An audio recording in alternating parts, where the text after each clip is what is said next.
بسم اللہ الرحمن الرحیم.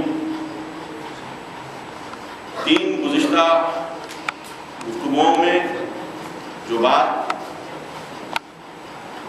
کی جا رہی تھی اس کا ایک مختصر سا خلاصہ. بات شروع ہوئی تھی ان الدین عند اللہ اسلام سے، اور کہا گیا تھا کہ یہ اسلام ہی کو عنوان دین جو قرآن پیش کر رہا ہے وہ اس لیے ہے کہ دین کا مطلب مرضی خدا. انسان کو اپنی مرضی سے دین انتخاب کرنے کی اجازت نہیں ہے. سب سے بڑا مشکل مرحلہ جو پیش آتا ہے، انسان سمجھتا ہے کہ جیسے وہ شاپنگ کے لیے نکلتا ہے، اپنے حساب سے لباس خریدتا ہے، اپنی پسند کی چیزیں جو پہننا چاہتا ہے، جو اپنی پسند کی چیزیں کھانا چاہتا ہے، وہ اس کو اپنی پسند سے اختیار کرنے کا موقع بھی ملتا ہے، اور زندگی کی جو کوششیں ہیں وہ سبھی اسی دائرے میں ہیں. تو وہ سمجھتا ہے کہ یہ چیزوں کو اٹھا لینا، جس کو ہم لفظ استعمال انگریزی میں کرتے ہیں چوز اینڈ پک، جس کو بھی اٹھانا ہے اٹھا لیے، وہ چیز ہمارے پاس دین میں بھی چل جائے گی. ہم اپنی مرضی سے جب پورے کام کرتے ہیں تو دین کا کام بھی ہم اپنی مرضی سے کیوں نہ کر دیں.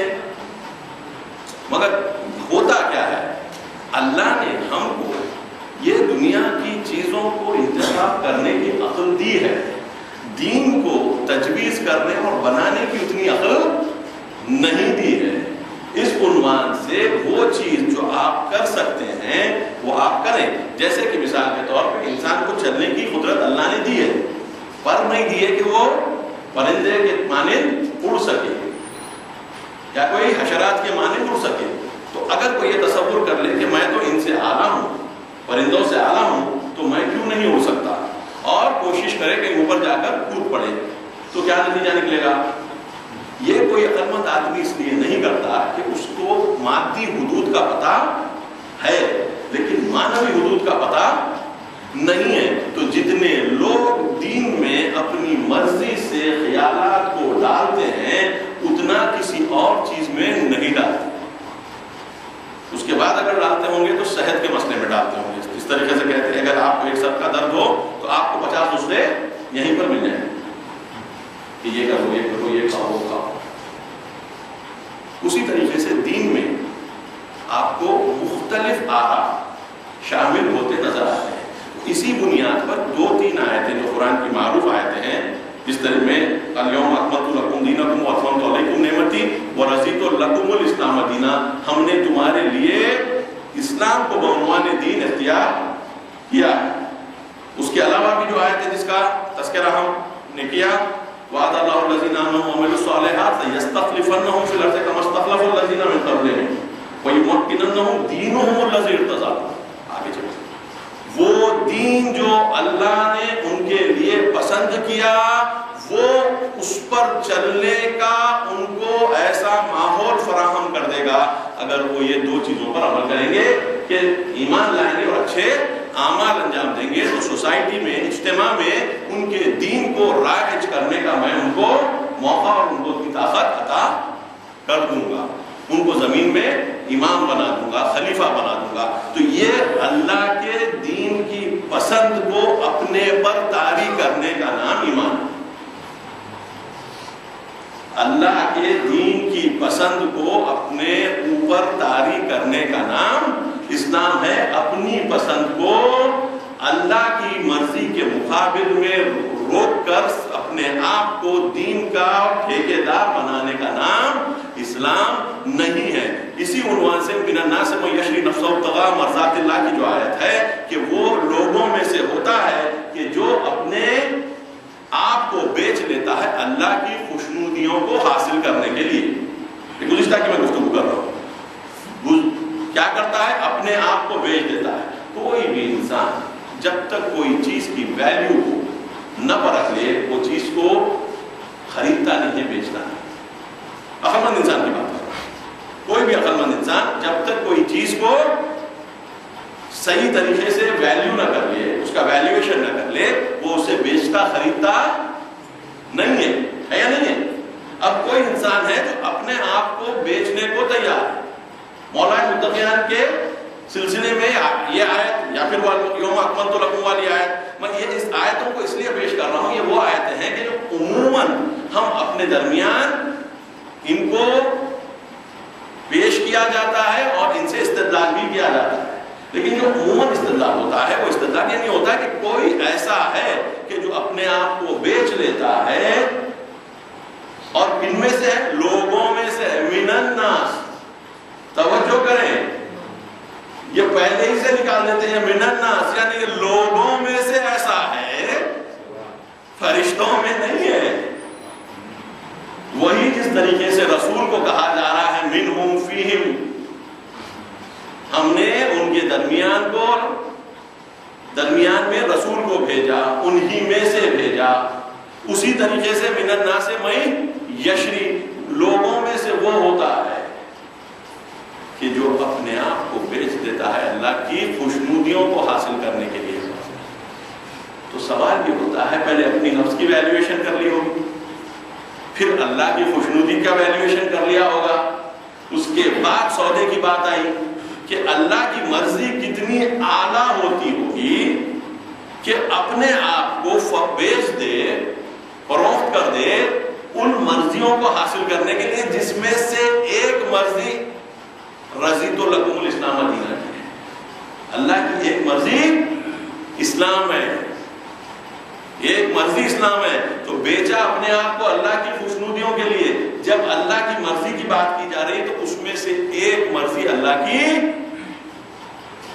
اسلام ہے، تو اتنا زیادہ اللہ کی مرضی سے محبت ہو جانا کہ اپنی محبت کو، اپنے ذاتی حب کو اس کے مقابل میں صفر سمجھ کر اپنے آپ کو اس پر نچھاور کر دینا، اپنے آپ کا سودا کر لینا، اس کا مطلب یہ ہے کہ وہ لوگوں میں سے ہے یہ کہ جو راسخون فی العلم کہتا ہے قرآن، کہ جو علم میں ڈوبے ہوئے ہیں، اتنا ڈوبے ہوئے ہیں کہ مرضی الہی کی اہمیت ان کو اتنی واضح ہو چکی ہے کہ اب اس مرضی سے ہٹ جانا اپنی حب کے خاطر عقل مندی نہیں دکھ رہی ہے، علم نہیں دکھ رہا ہے۔ تو بتلائیے، اگر آپ کو اور مجھ کو آپشن ہو، اختیار ہو کہ جہل کی بنیاد پر عمل کریں یا علم کی بنیاد پر عمل کریں، تو کس چیز کی بنیاد پر ہم عمل کریں گے؟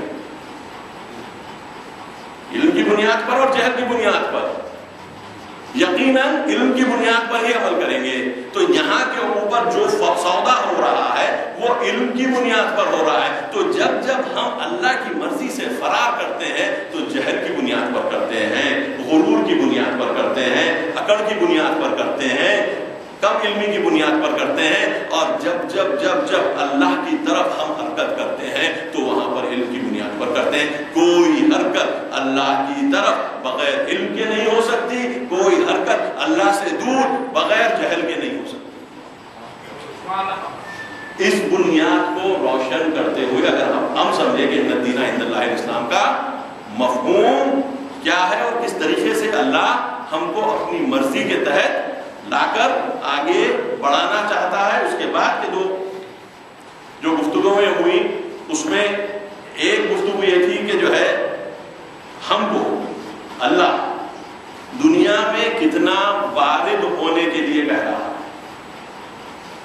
ہم اللہ والے ہو گئے، دنیا سے اب ہم کو کام ہے، دنیا سے اب ہم کو کام کیا؟ ہم تو عبادتوں میں رہیں گے، روزوں میں رہیں گے، اعتکاف میں رہیں گے، اور زندگی کے معاملات سے ہم دور ہو جائیں گے۔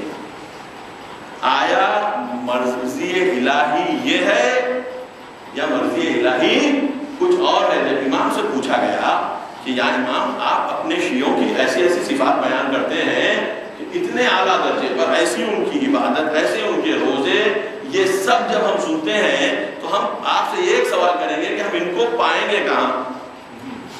ہم ایسے شیعہ کہاں پر پائیں گے؟ تو امام نے یہ کہا فی السوق، تم ان کو بازار میں پاؤ گے۔ ارے یہ کام کاروبار میں کیوں لگ گئے؟ یہ کام کاروبار میں لگ گئے اس لیے کہ اللہ کے لیے بازار میں کام کاروبار کرنے والے لوگ نہیں ہوتے۔ اگر اللہ والے لوگ بازار کو چھوڑ دیں گے تو بازار میں کفر اور شرک کے اصول پر عمل ہونے لگے گا۔ اگر دواخانوں کو چھوڑ دیں گے تو دواخانوں میں شیطان کی عبادت کی بنیاد پر علاج ہوگا اور وہ علاج صحیح نہیں ہوگا. یتیم خانوں میں چھوڑ دیں گے تو یتیموں کا مال لوٹنے والے آ کر وہاں پر بیٹھ جائیں گے. تو زندگی کے ہر کام کاروبار میں اللہ والوں کا ہونا ضروری ہے، اور اس لیے اللہ کی سنت اس بات پر ہوئی کہ کُلًّا نُمِدُّ ہؤلاء وہؤلاء من عطاء ربک. ہم ان کو کہ جو ہم کو نہیں مانتے اور دنیا طلب ہے، آخرت کا ارادہ نہیں کرتے، دنیا کا ارادہ کرتے ہیں. من اراد العاجلہ، وہ لوگ جو عجلت کا ارادہ کرتے ہیں یعنی دنیا کا ارادہ کرتے ہیں، اور وہ لوگ کہ جو آخرت کا ارادہ کرتے ہیں. اللہ قرآن میں فرما رہا ہے ان کو بھی اور ان کو بھی، دونوں کو عطا کروں گا. ان کو بھی کروں گا اور ان کو بھی کروں گا، اور اللہ کی عطا میں کوئی رکاوٹ نہیں ہے. یہ کیوں؟ یہ اس لیے کہ اگر اللہ ایک لیول پلینگ فیلڈ نہیں دیتا، ایک سیدھا گراؤنڈ نہیں دیتا، جس کو ایمان ہے اور جو آخرت چاہ رہا ہے، اور جس کو ایمان نہیں ہے جو دنیا چاہ رہا ہے، اس کو اگر اللہ الگ طریقے سے کر دیتا، پتا چلا کہ اللہ کی طرف توجہ نہیں کی ہے تو دنیا اندر ہوتی گئی، تباہ ہو جا رہا ہے آدمی. کچھ مدت کے بعد پتا چلتا ہے کہ جو اللہ سے پیٹ کیے وہ پورے تباہ ہو گئے، ان کا دھندا بیٹھ گیا، ان کے کھیت جل گئے. تو آپ بتلائیے کہ اس میں لا اکراہ فی الدین کی گنجائش ہے؟ کوئی اکراہ ہی نہیں. تو لوگوں کو سب معلوم ہو جائے گا حجت تمام، آزمائش ہی نہیں ہے. جیسے ہی کسی نے پیٹ کی اللہ کو، اس کی زندگی تباہ ہو گئی. ظاہری زندگی پیٹ کرنے سے باطنی زندگی تباہ ہوتی ہے، اس میں کوئی شک نہیں، لیکن باطنی زندگی کے تباہ ہونا اندازہ نہیں ہوتا. فرعون کی باطنی زندگی تباہ ہو گئی تھی، جب تک کہ اس کی ظاہری زندگی بلند تھی تب تک لوگ اس کے سامنے سجدہ کر رہے تھے. جب وہ غرق ہو گیا تو لوگوں کا کیا تاثر تھا وہ قرآن پیش کرتا ہے. جب وہ غرق ہو گیا تو لوگوں کا کیا تاثر تھا وہ قرآن پیش کرتا ہے. لیکن جب تک اس کے پاس اختیار تھا اس کی باطنی زندگی تباہ ہو چکی تھی. لوگوں کے پاس وہ باطنی زندگی کو سمجھنے کی قدرت نہیں تھی. اس کی دولت اور اس کے جاہو حشم کی گفتگو ہو رہی تھی. قارون کے ساتھ بھی وہی ہوا. قارون کا خزانہ دیکھ کر لوگوں نے آرزو کی. قرآن کی آیتیں ہیں، ہمارے پاس کیوں نہیں ہوتا ہے ویسا. تو یہ دنیا کی زندگی آباد ہو جائے، باطن اللہ سے منہ موڑنے کے نتیجے میں ختم ہو جائے، یہ دنیا کے محاسبات میں نہیں آتا. اور لوگ پسند کرتے ہیں کہ وہ دنیا مل جائے جس کا باطن ختم ہو گیا ہو، الہی باطن باقی نہ رہا ہو، داخلی طور کے اوپر خدا کا وجود نہ رہا ہو، وہاں کی کھیتی جل چکی ہو، لیکن ظاہر کیونکہ لہلہاتا ہے تو اس کو مان لیتے ہیں. یہاں پر اللہ کہہ رہا ہے کہ دیکھو یہ دنیا کے اصول میں اگر تم ان لوگوں کے مقابل میں اللہ کا نام لے کر نہیں آئے تو مادی دنیا میں وہ لوگ ترقی کر لیں گے، تم لوگ اللہ کا نام لے کے پیچھے ہو جاؤ گے. تم کہیں یہ نہ سمجھنا کہ تمہارے سجدے تم کو کام اور کاروبار سے دور کر دیں گے، یا تم کو کام کاروبار کی ضرورت نہیں ہے. تم کو اتنا ہی کرنا پڑے گا. اور مولا کی زندگی ہم کو نظر آتی ہے، باقی کے ائمہ کی زندگی ہم کو نظر آتی ہے کہ جہاں پر وہ کوشش کرتے ہوئے دکھتے ہیں. پانچویں امام کا مشہور واقعہ آپ لوگ سب جانتے ہیں کہ کھیت میں دھوپ میں کام کر رہے تھے. کسی عارف نے اپنی جگہ پر کوئی آ کر کہا کہ اس حالت میں اگر آپ اللہ کے پاس چلے گئے، آپ کی موت واقع اگر ہو جائے تو آپ کا کیا حال ہوگا؟ تو کہا کہ میں اللہ کے سامنے اگر اس کام کرتے ہوئے، کاروبار کرتے ہوئے اگر چلا جاتا ہوں تو اللہ کے یہاں سرخرو ہو جاؤں. مسجد میں نہیں ہوں، سجدے میں نہیں ہوں، لیکن دنیا کی زندگی کو آباد کرنے میں حلال طریقے سے لگا ہوں. تو اس حالت میں بھی اگر مجھے موت آ جائے گی تو میں اللہ کے یہاں سرخرو رہوں گا. ہمارے ائمہ نے وہ راستہ نہیں بتایا جہاں پر مادی کوششوں کو ختم کر دیا جائے اور یہ سمجھا جائے کہ ان کی ویلیو کچھ نہیں ہوتی. ان کی ویلیو جب تک اللہ کے نام سے ہو رہی ہے بہت کچھ ہے. اور جیسے اللہ کا نام ختم ہوا، اللہ کے نام سے فقط نام نہیں کر رہا ہوں، اللہ کے نام کی حقیقت روح میں اثر کرتی ہو.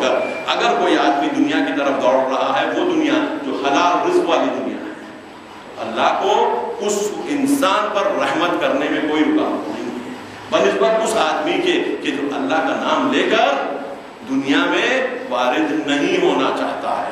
رسول سے پھر ایک مشہور حدیث ہم کو ملتی ہے جہاں فرماتے ہیں کہ کچھ صحابی آئے، کہا کہ ہم جب حج پر جا رہے تھے تو ہمارے ساتھ ایک ایسا آدمی تھا کہ جو بے انتہا عبادت میں لگا، بہت زیادہ عبادت کر رہا تھا. تو رسول نے پوچھا پھر اس کا کام کون کر رہا تھا؟ تو کہا ہم سب کر رہے تھے. تو بولے پھر تو ثواب تم لوگ لے کر چلے گئے. اپنا اگر وہ کام نہیں کر رہا تھا، کوشش کرو کہ خلال کی لکڑی بھی اگر ہو تو اپنی لکڑی اپنے سے حاصل کرنے کی کوشش کرو، دوسروں کا سہارا ہو.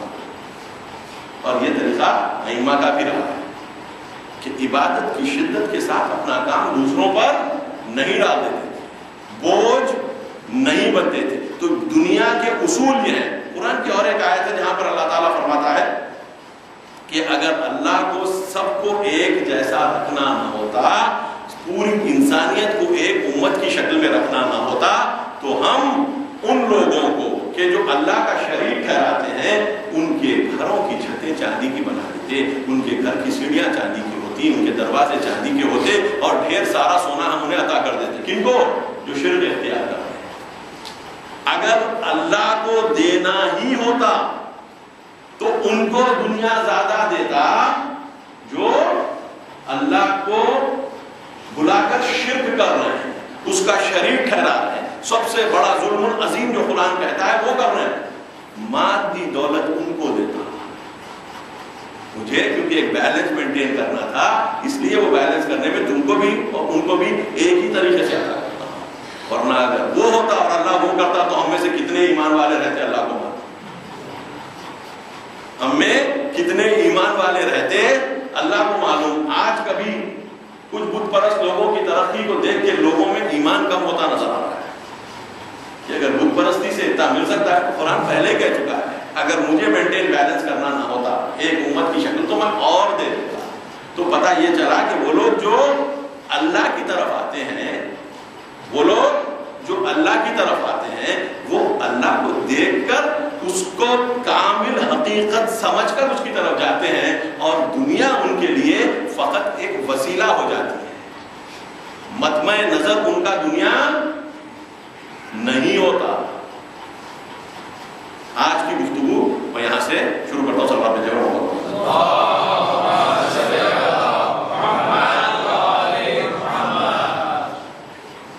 آیت میں ارشاد ہے مَن یوق شُحَّ نَفْسِهِ فَأُولَٰئِکَ هُمُ الْمُفْلِحُونَ.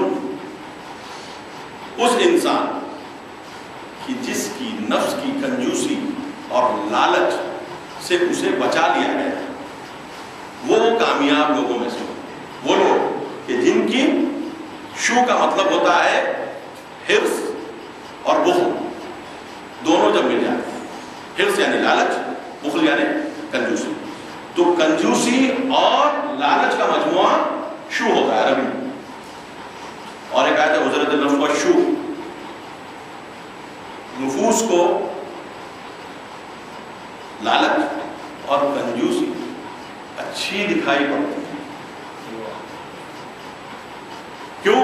کہ اس سے ہمارے پاس رہ جائے گا، بچ جائے گا. تو قرآن کہہ رہا ہے کہ جو بچا لیا گیا اس سے وہ یقیناً فلاح پا لے گا. اب سوال یہی ہے کہ جو بچا لیا گیا وہ بچا لیا کس بنیاد پر جائے گا؟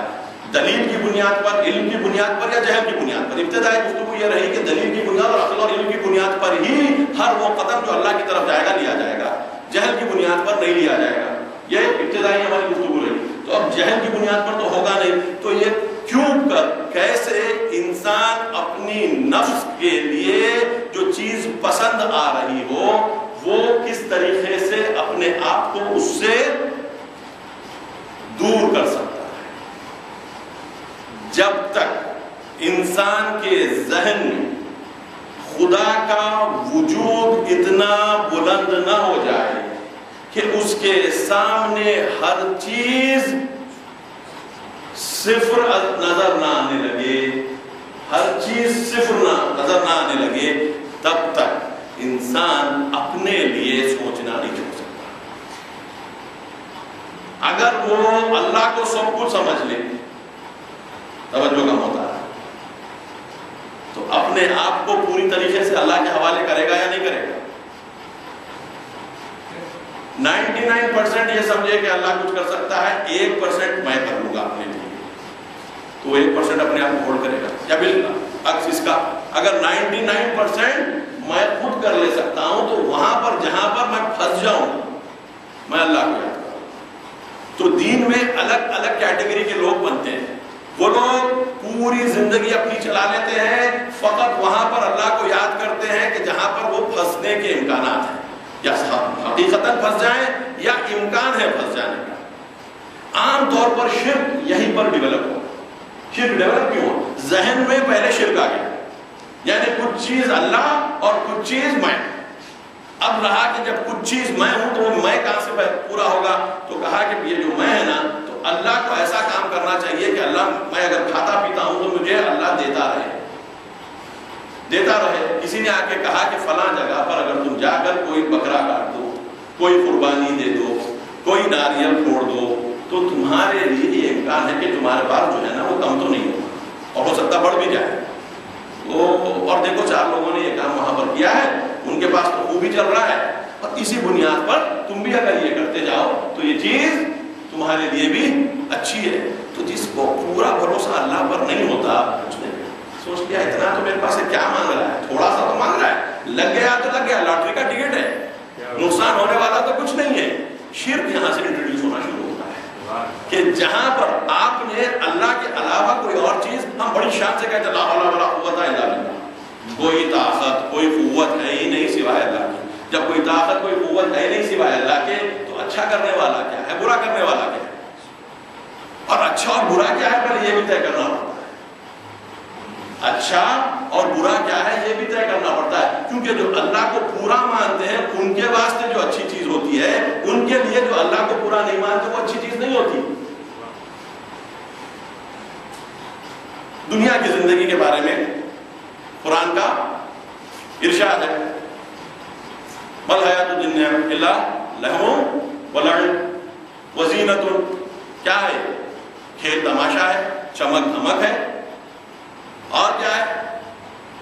آپس میں ایک دوسرے پر فخر و مباحات کرنا, فخر کرنا میرے پاس آتا ہے, اور کیا؟ اضافہ ہونا مال اور اولاد کا. یہ دنیا کی حیات کا خلاصہ کر رہا ہے قرآن. کیا ہے دنیا کی زندگی؟ اللہ کو ہٹا دیجیے تھوڑی دیر کے لیے, دنیا کی زندگی پر فوکس کریں گے, نظر ڈالیں گے. قرآن کہہ رہا ہے کیا ہے دنیا کی زندگی؟ یہ 3-4 چیزیں: کھیل تماشا, چمک دمک, کثرت کے لیے اولاد اور مال کی کوشش اور کمپٹیشن, اور ایک دوسرے پر فخر اور مباحات, فخر و مباحات کرنا, یہ کرنا کہ میں آدھا ہوں تم کم ہو. یہ خلاصہ بن جاتا ہے. اس سے ہٹ کر آپ آئیے اللہ کی طرف نظر کریں. اللہ کی طرف جب آپ نظر کرتے ہیں تو آپ کو یہ نظر آنے لگتا ہے کہ یہاں کے اوپر اللہ پوری طریقے سے ہماری زندگیوں کا مالک ہے. ہم اپنے واسطے کچھ نہیں بنائے, کچھ بھی نہیں بنائے, نہ ہماری دل کی دھڑکن, نہ ہمارے سوچنے کی کوشش, نہ ہماری فکر, یہ سب کی سب محتاج ہے اس میں. یہ غلطی سے ہم سمجھ بیٹھے ہیں کہ ہم اپنے ہیں, جبکہ حقیقتاً ہم اس کے ہیں. آپ غور کرتے جائیں, آپ کچھ بھی نہیں ہے, میں کچھ بھی نہیں ہوں, سب کچھ اس کا کیا دھرا ہے. اس نے ہم کو اس شکل میں ڈالا, اس نے ہم کو عقل عطا کی, اس نے ہم کو جو کچھ کرنا ہے کیا, لیکن ہم کو یہ غلط احساس ہو گیا ہے کہ ہم ہمارے ہیں. تو جب احساس یہ ہوا کہ ہم ہمارے ہیں تو ہماری تقدیر بھی ہم اپنے ہاتھوں سے لکھنے کی کوشش کرنے لگے. جب جس کو یہ احساس ہوا کہ مجھے یہ زینت, یہ چمک, یہ دھمک, یہ کھیل, یہ تماشا, یہ سب کچھ جو اللہ نے فراہم دنیا کی زندگی کے عنوان سے کیا ہے, میرا تعلق اگر اس سے ہوگا تو اس کے ذریعے سے ہوگا یا نہیں ہوگا. اللہ والے میں اور بے دین میں اتنا ہی فرق ہے. نام چاہے کوئی بھی کچھ بھی لگائے, کوئی مسلمان ہو, کوئی کرسچین ہو, کوئی ہندو ہو, کوئی اور کچھ ہو, اگر دنیا کو مستقل طور پر دیکھ رہا ہو, انڈیپینڈنٹلی دیکھ رہا ہو, اس میں اللہ نظر نہیں آ رہا ہو, تو یہ پوری چیزیں ہوں گی: کھیل تماشا, زینت, چمک دھمک, تفاخر, فخر کرنا ایک دوسرے کے درمیان, اور کثرت مال و دولت کے لیے کوشش کرنا ایک دوسرے کو سب تک لے جانے کی کوشش. یہی رہ جائے گا. اب ادھر کی طرف آ کر دیکھیے, وہ آدمی بھی آسمانوں میں نہیں چلا جا رہا ہے کہ جو اللہ کا ہوگا, وہ آسمان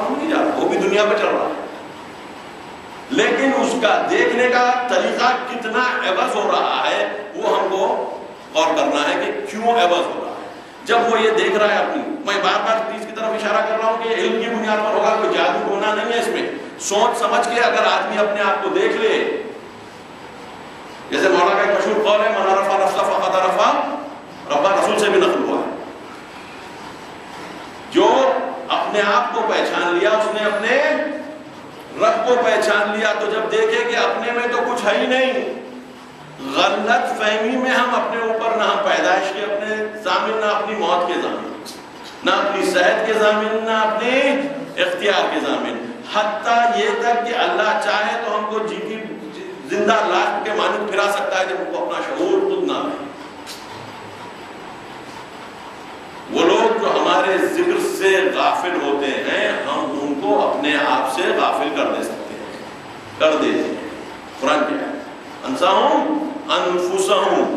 اس کے بعد آیت کہتی ہے فاولئک هم الفاسقون، اور یہی ہے کہ جو حد سے آگے بڑھ جاتے ہیں. یعنی اللہ کو بھولنا، اللہ کا ان کو اپنے آپ کو بھلا دینا.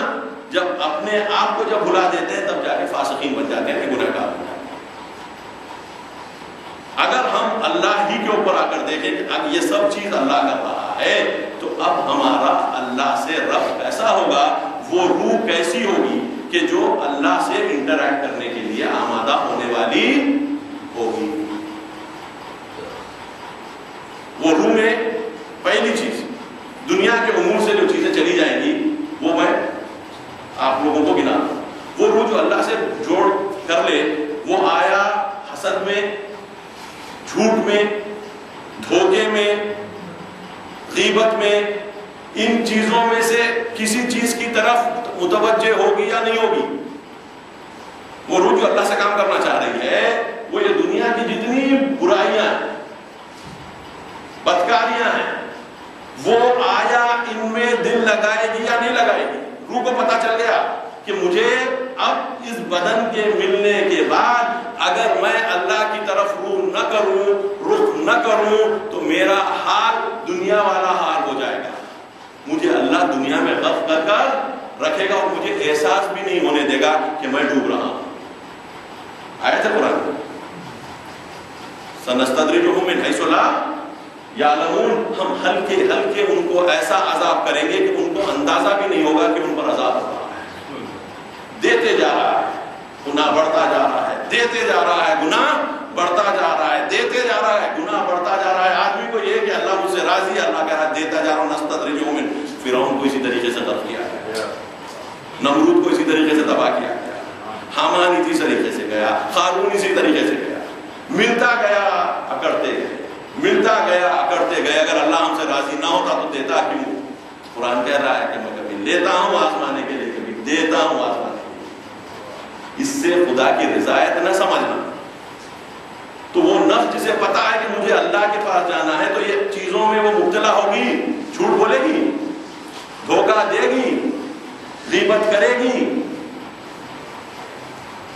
پریشان رہے گی کہ مجھے روٹی کون دے گا.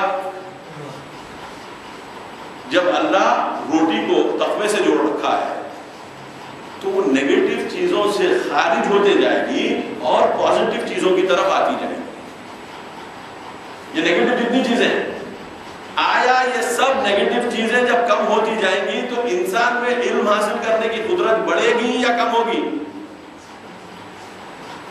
یہ سب نیگیٹو چیزیں. کسی نے کچھ برا کہہ دیا، دل کو تکلیف ہوئی، بھلا دیا، بخش دیا. غصہ آیا، کاظمین الغیظ والا ہو گیا، غصہ پی لیا. عافین عن الناس والا ہو گیا. قرآن کی آیتیں بول رہا ہوں، بخش دیا لوگوں کو. یہ کیوں کرتا جا رہا ہے؟ مومن کی یہ صفتیں کیوں بنتی جا رہی ہیں؟ اس لیے کہ اگر یہ رکھتا ہے تو مومن باقی نہیں رہے گا. اللہ کی طرف سے جو حرکت ہے وہ رک جائے گی، تو لوگوں کو بخشنا عادت بن جائے گی. خذ العفو، قرآن کیا ہے؟ تم عادت کو اپنا پیشہ، بخشنے کو اپنا پیشہ بنا، عادت بنا. کیوں؟ کہ میرے راستے پہ چلنے کے لیے یہ پوری دنیا کی جو چیزیں ہیں، جھگڑے، ان سے تم کو خالی ہونا پڑے گا اسی دنیا میں. مالک مرنے کے بعد ہو جاتا، مالک یہ دنیا میں میرے کو میرے طریقے سے رہنے دے، مرنے کے بعد ہو جاتا ہوں. تم دنیا دنیا اگر اپنی طریقے سے جیو گے تو مرنے کے بعد میرے طریقے پر آؤ. دنیا اگر میرے طریقے پر جیو گے تو دنیا کو تم میں رہتے ہوئے تم آخرت دیکھو گے. نعرہ صلوات. دنیا میں رہتے ہوئے آخرت دیکھ لو گے. میں نے کہا کہ علم جو ہے کہ بنیاد پر ہر چیز ہو رہی ہے. مولا سے جب پوچھا گیا کیا آپ نے خدا کو دیکھا ہے تو کیا کہا؟ میں ایسے کی عبادت نہیں کرتا جس کو میں نے دیکھا ہے، میں نے اپنی قلب کی آنکھ سے دیکھا. اسی بنیاد پر لبن کشف الغطاء مستتو یقینا، اگر پردے اٹھا لیے جائیں، اگر پردے اٹھا لیے جائیں تو میرے یقین میں اضافہ نہیں ہوگا. تو دنیا میں رہتے ہوئے آخرت نظر آ رہی ہے، غیب نظر آ رہا ہے. اور یہ مولا نے کیوں کہا؟ مولا نے یہ کیوں کہا؟ کہنے کا سبب مولا کو اپنی تعریف کروا لینا تھا، اس لیے کہا کہ ہم بھی کر سکتے. دنیا کی چیزوں میں اگر کوئی استاد ہو، ٹھیک ہے، کوئی چیز سمجھانا چاہ رہا ہو تو کتاب میں سے پڑھے گا، بتلائے گا. نہیں سمجھ میں آئے گا بلیک بورڈ پر لکھے گا، سمجھائے گا. آج کل کمپیوٹر کا دور ہے، اس کو اسکرین پر بتلا کر سمجھائے گا. کوئی کھلاڑی ہے، کوئی کھیل سکھانا چاہ رہا ہے تو کوچ بتلائے گا کہ بھائی اس طریقے سے کھیلو. یہ دیکھنے کی چیز ہے، یہ دکھانے کی چیز ہے، یہ مادی علوم. ٹھیک ہے، کرکٹ کھیلنا ہو تو ایسا کرو، فٹ بال کھیلنا ہو تو ایسا کرو. جو چیز کی مخصوص ٹریننگ ہوتی ہے وہ کروائے گا. لیکن روح کی کیفیت کون سے پردے پر ظاہر ہو؟ تو روح کا استاد کس طریقے سے اپنے شاگردوں کو سمجھائے گا؟ سمجھانے کے لیے اس کو بولنا پڑے گا نا کہ یہ چیز ممکن ہے. تو بولے گا تو میرے لیے ممکن ہے تو تمہارے لیے بھی ممکن ہے. اللہ کی رحمتوں میں کہیں پر رکاوٹ نہیں ہے کہ پیروی علی کرتے ہوئے تم وہ کیفیتوں تک نہ پہنچ جاؤ جو اپنی پیروی کے مطابق تمہاری اپنی اپنی پیروی. کوئی زیادہ کوئی کم. سلمان ہوگا سلمان کا، ابو ذر ہو گیا ابو ذر، مقداد ہو گیا مقداد. ہر آدمی کا اپنا اپنا ظرف، اپنی اپنی کوشش. لیکن جیسے جیسے حرکت، اور ہم شیعان علی اپنے آپ کو کہتے ہیں، اسی عنوان سے کہتے ہیں کہ مولا کا راستہ پسند آ گیا ہے اور مولا کو اللہ پسند آ گیا. ہم کو اللہ تک پہنچانے کے لیے اللہ اور اس کے رسول کے بعد جو راستہ ہم کو ملا وہ علی کا ملا. اس لیے ملا ہے کہ دلیل اور علم کی بنیاد کا راستہ ہے، اندازے کا راستہ نہیں ہے. تو یہ جو باتیں کہی جا رہی ہیں کہ جو ہے آپ کو دنیا میں رہتے رہتے اگر آخرت کو دیکھنا ہو تو اپنے آپ کو دنیا سے کاٹو اس طریقے سے جیسا اللہ چاہتا ہے کہ کاٹو. رہبانیت نہیں، موناسٹسزم نہیں. دنیا سے کاٹنے کا مطلب ذہنی طور پر دنیا ایک سایہ نظر آئے، تمام حقیقت اللہ نظر آئے، مرضی اس کی نظر آئے، دنیا اس کی مرضی کی کوشش کے لیے کام کرنے کی جگہ نظر آئے، مزرعہ نظر آئے، کھیتی نظر آئے. نظر ہمیشہ اللہ کی طرف ہو، عمل اللہ کی مرضی سے دنیا میں. نظر دنیا کی طرف ہو، اللہ سے مدد مانگی جا رہی ہے، یہ ایمان نہیں ہے. میری دنیا کو آباد کر دیں. چھوٹی چیز اس سے مانگی جاتی ہے جس کے پاس دینے کو چھوٹی چیز. اقبال کا ایک شعر ہے، سمندر سے ملے پیاسے کو شبنم، فقیر یہ ہے رزاقی نہیں ہے، ہم شبنم مانگتے ہیں. سمندر سے شبنم طلب کرتے ہیں. کیوں؟ ہماری عقل شبنم تک پہنچی ہے. جس کی عقل سمندر تک پہنچ گئی وہ سمندر مانگتے بلکہ غرق ہو جاتے. رحمت خدا میں غرق ہوتے. ہم اپنی جگہ اپنے تئیں اپنے آپ کو عقل مند سمجھ کے کر کیا رہے ہیں؟ سوائے چھوٹی چیزوں میں الجھنے کے، سوائے چھوٹے جھگڑے کرنے کے، سوائے اختلافات میں اپنے آپ کو ڈالنے کے. اور وہ لوگ جو اللہ کو نہیں مان رہے ہیں، اس قسم کے مومنین کا تماشا دیکھ کر ان کو دلیل مل رہی ہے کہ دیکھو اگر ایمان والے ہوتے ہیں تو ایسے ہوتے ہیں کہ جو دنیا میں ہمارے سے پیچھے اور آخرت کے لیے اندھے. تو جس چیز کو وہ لوگ کہہ رہے ہیں کہ ہے وہ ان کی خود نظروں میں نہیں ہے. جو چیز کہہ رہے ہیں کہ ہے وہ ان کی نظروں میں نہیں ہے، دلوں میں تو چھوڑ دو. اور نتیجہ ان کا دیکھو کیا تماشا کر رہے ہیں. شرابیوں سے زیادہ لڑ رہے ہیں، ہے یا نہیں ہے؟ بیماریوں سے زیادہ لڑ رہے ہیں. اور قرآن کہہ رہا ہے کہ شیطان شراب اور جوئے کے ذریعے سے تم میں اختلاف ڈالنا چاہتا ہے, اس سے زیادہ اختلاف مومنین میں ہو چکا ہے.